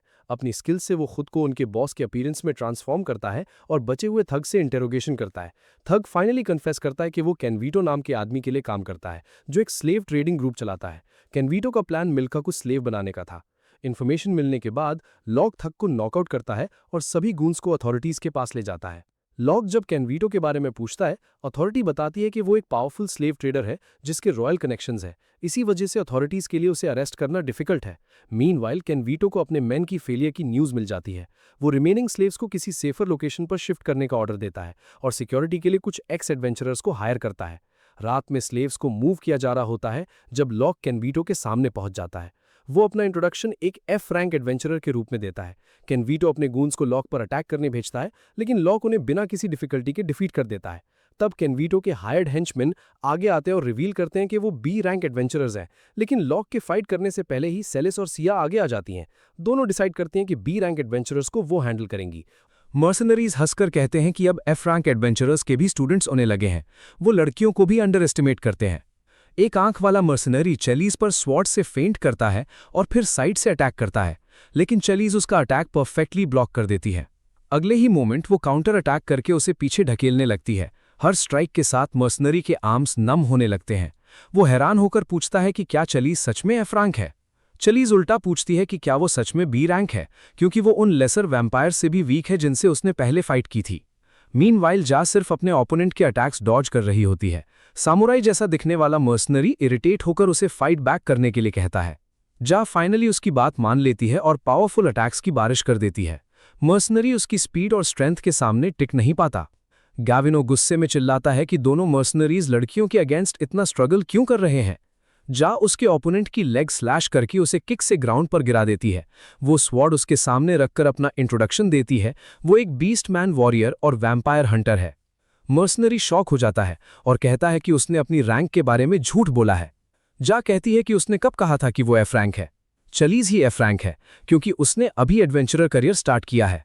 चलीज भी अपनी ओपोनेंट को डिफीट करके उसे कहती है कि अगर उसे बी रैंक रहना है तो और मेहनत करे। अब गैविनो पैनिक में किडनैप चिल्ड्रन को हॉस्टेज बनाने के लिए भागता है, लेकिन लक तुरंत उसके पास पहुंचकर उसके हाथ से नाइफ छीन लेता है। लक गैविनो को घटिया इंसान कहता है और एक पंच उसके स्टमक में मारता है। लक कहता है ये मिल को धोखा देने के लिए, फिर दूसरे पंच से गैविनो के दांत तोड़ देता है। मीनवाइल चेलीज और जा चिल्ड्रन को रेस्क्यू करने लगती हैं। गैविनो के गार्ड्स भागने की कोशिश करते हैं, लेकिन वुल्फ उनका रास्ता रोक देता है। आखिर में सब सरेंडर कर देते हैं। गैविनो फिर भी अपने स्टेटस और कनेक्शंस का नाम लेकर लक को थ्रेटन करता है। लक बिल्कुल कैजुअली अपने कान का मैल निकालते हुए कहता है कि प्रिजन जाते वक्त जितना चाहे चिल्लाता रहे। तभी सोल्जर्स वहां पहुंच जाते हैं जैसे लक ने अरेंज किया था। सोल्जर्स ये देखकर शॉक होते हैं कि लक और उसकी दोनों स्टूडेंट्स ने पूरी गैंग को हरा दिया। लक कहता है कि असली क्रेडिट चलीज और जा को मिलना चाहिए, जो प्रैक्टिकली बी रैंक एडवेंचरर्स जितनी स्ट्रांग हैं। चलीज पहले कंफ्यूज्ड होती है, लेकिन फिर समझ जाती है कि लक अपनी असली स्ट्रेंथ छिपाने के लिए ये कह रहा है। गैविनो सोल्जर्स से लक को अरेस्ट करने के लिए कहता है, लेकिन कैप्टन उससे पूछता है कि फिर उसके मैंशन में किडनैप चिल्ड्रन क्यों मिले। गैविनो के पास कोई जवाब नहीं होता। कैप्टन उसके मैंशन की कंप्लीट सर्च का ऑर्डर देता है और बताता है कि गैविनो के क्राइम्स की लिस्ट इतनी लंबी है कि पूरी रात भी कम पड़ जाएगी। मीनवाइल लक चिल्ड्रन को फ्री करता है। चलीज और जा उन्हें कंफर्ट करती है और अश्योर करती है कि गैविनो को उसके क्राइम्स की पनिशमेंट मिलेगी। गिल्ड रिसेप्शनिस्ट लक के हीरोइक एक्शंस की प्रेज करती है और कहती है कि वो गिल्ड मास्टर को सब बताएगी। लक उससे कहता है कि रेस्क्यूड चिल्ड्रन का ध्यान रखे जब तक उनके लिए परमानेंट होम अरेंज नहीं हो जाता। चिल्ड्रन लक का नाम पूछते हैं, लेकिन वो खुद को बस एक पासिंग एफ रैंक एडवेंचरर बताता है। किसी का ध्यान पास में छुपे एक सस्पिशियस बैट पर नहीं जाता। लक के मैंशन में एंटर करते ही बैट वहां से उड़ जाता है। अंदर गैविनो अभी भी गार्ड्स को थ्रेटन कर रहा होता है कि उसके बैकर्स इस इंसिडेंट को इग्नोर नहीं करेंगे, लेकिन गार्ड सर्च कंटिन्यू करते हैं और उन्हें टन्स ऑफ गोल्ड ब्रिक्स के साथ गैविनो की इल्लीगल एक्टिविटीज के प्रूफ्स मिल जाते हैं। तभी वुल्फ को एक बॉक्स से स्ट्रेंज स्मेल आती है। गैविनो पैनिक करके कहता है कि बॉक्स के अंदर कुछ नहीं है। कैप्टन उससे की मांगता है, लेकिन गैविनो कहता है कि कोई की है ही नहीं। लक तुरंत समझ जाता है कि बॉक्स मैजिक से लॉक्ड है। वो स्पेल से लॉक खोल देता है। अंदर मीट का एक लोफ होता है। वुल्फ उसे देखते ही ड्रूल करने लगता है, जबकि गैविनो उसे लेने के लिए आगे बढ़ता है। कैप्टन बताता है कि ये आउटलॉर्ड हैम है। लक पूछता है कि इसका मतलब क्या है। कैप्टन एक्सप्लेन करता है कि ये नॉर्मल हैम नहीं, बल्कि किसी सीक्रेट बीस्ट जैसे यूनिकॉर्न या पेगासस का मीट है। सीक्रेट बीस्ट को वायलेंट तरीके से मारकर ये मीट ऑब्टेन किया जाता है, इसलिए इसमें इंटेंस हेट्रेड और रेज होती है। इसी वजह से ब्लैक मैजिक में इसका यूज माइंड कंट्रोल या डेमन्स को समन करने के लिए किया जा सकता है। सिर्फ इसे पजेस करना भी सीरियस क्राइम है। लक समझ जाता है कि गैविनो के पास ये मीट बिना किसी वजह के नहीं था। वो गैविनो को समझाता है कि अब उसके नोबल कनेक्शंस भी उसे बचाने से डरेंगे।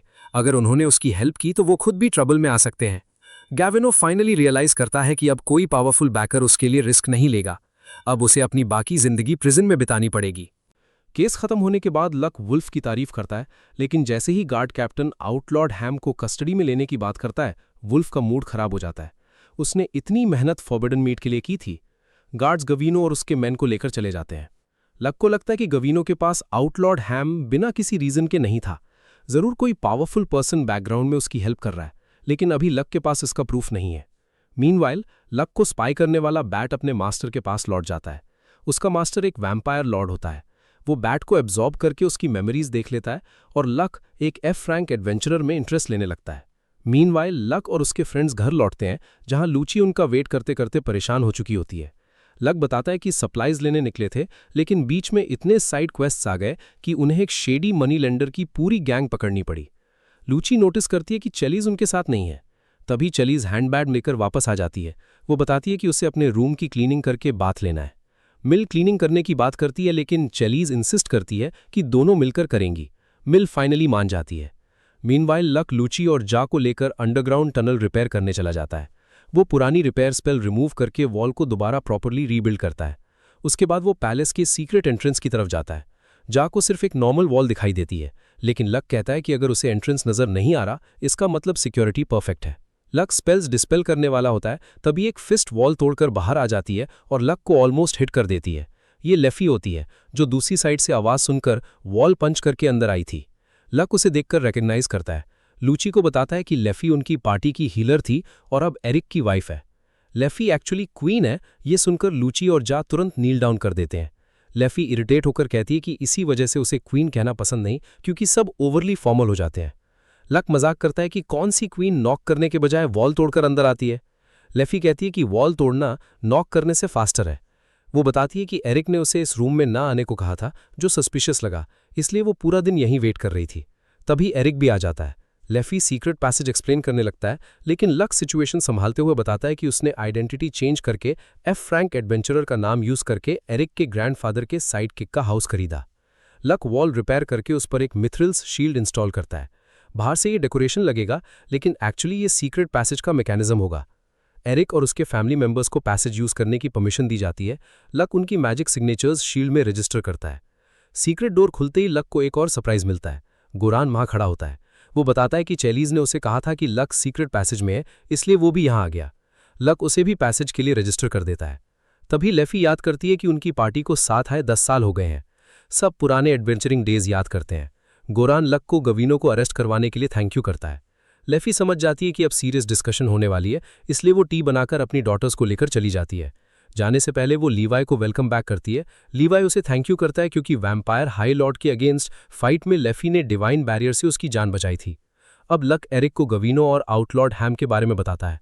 एरिक कॉन्फिडेंशियल इन्फॉर्मेशन शेयर करता है। पैलेस पर अटैक करने वाले आर्च वैम्पायर्स के पास ब्लैक मैजिक की ऐसी पावर थी जो डिवाइन बैरियर को न्यूट्रलाइज कर सकती थी। लक समझ जाता है कि अगर ये पावर किसी वैम्पायर लॉर्ड के पास है तो वो कैपिटल में एंटर कर सकता है। एरिक को भी डाउट होता है कि शायद ये ऑलरेडी हो चुका है और गवीनो के पीछे कोई वैम्पायर लॉर्ड हो सकता है। एरिक लक से कहता है कि वो क्वाइटली इन्वेस्टिगेट करे, क्योंकि पावरफुल नोबल्स भी इस केस में इन्वॉल्व हो सकते हैं।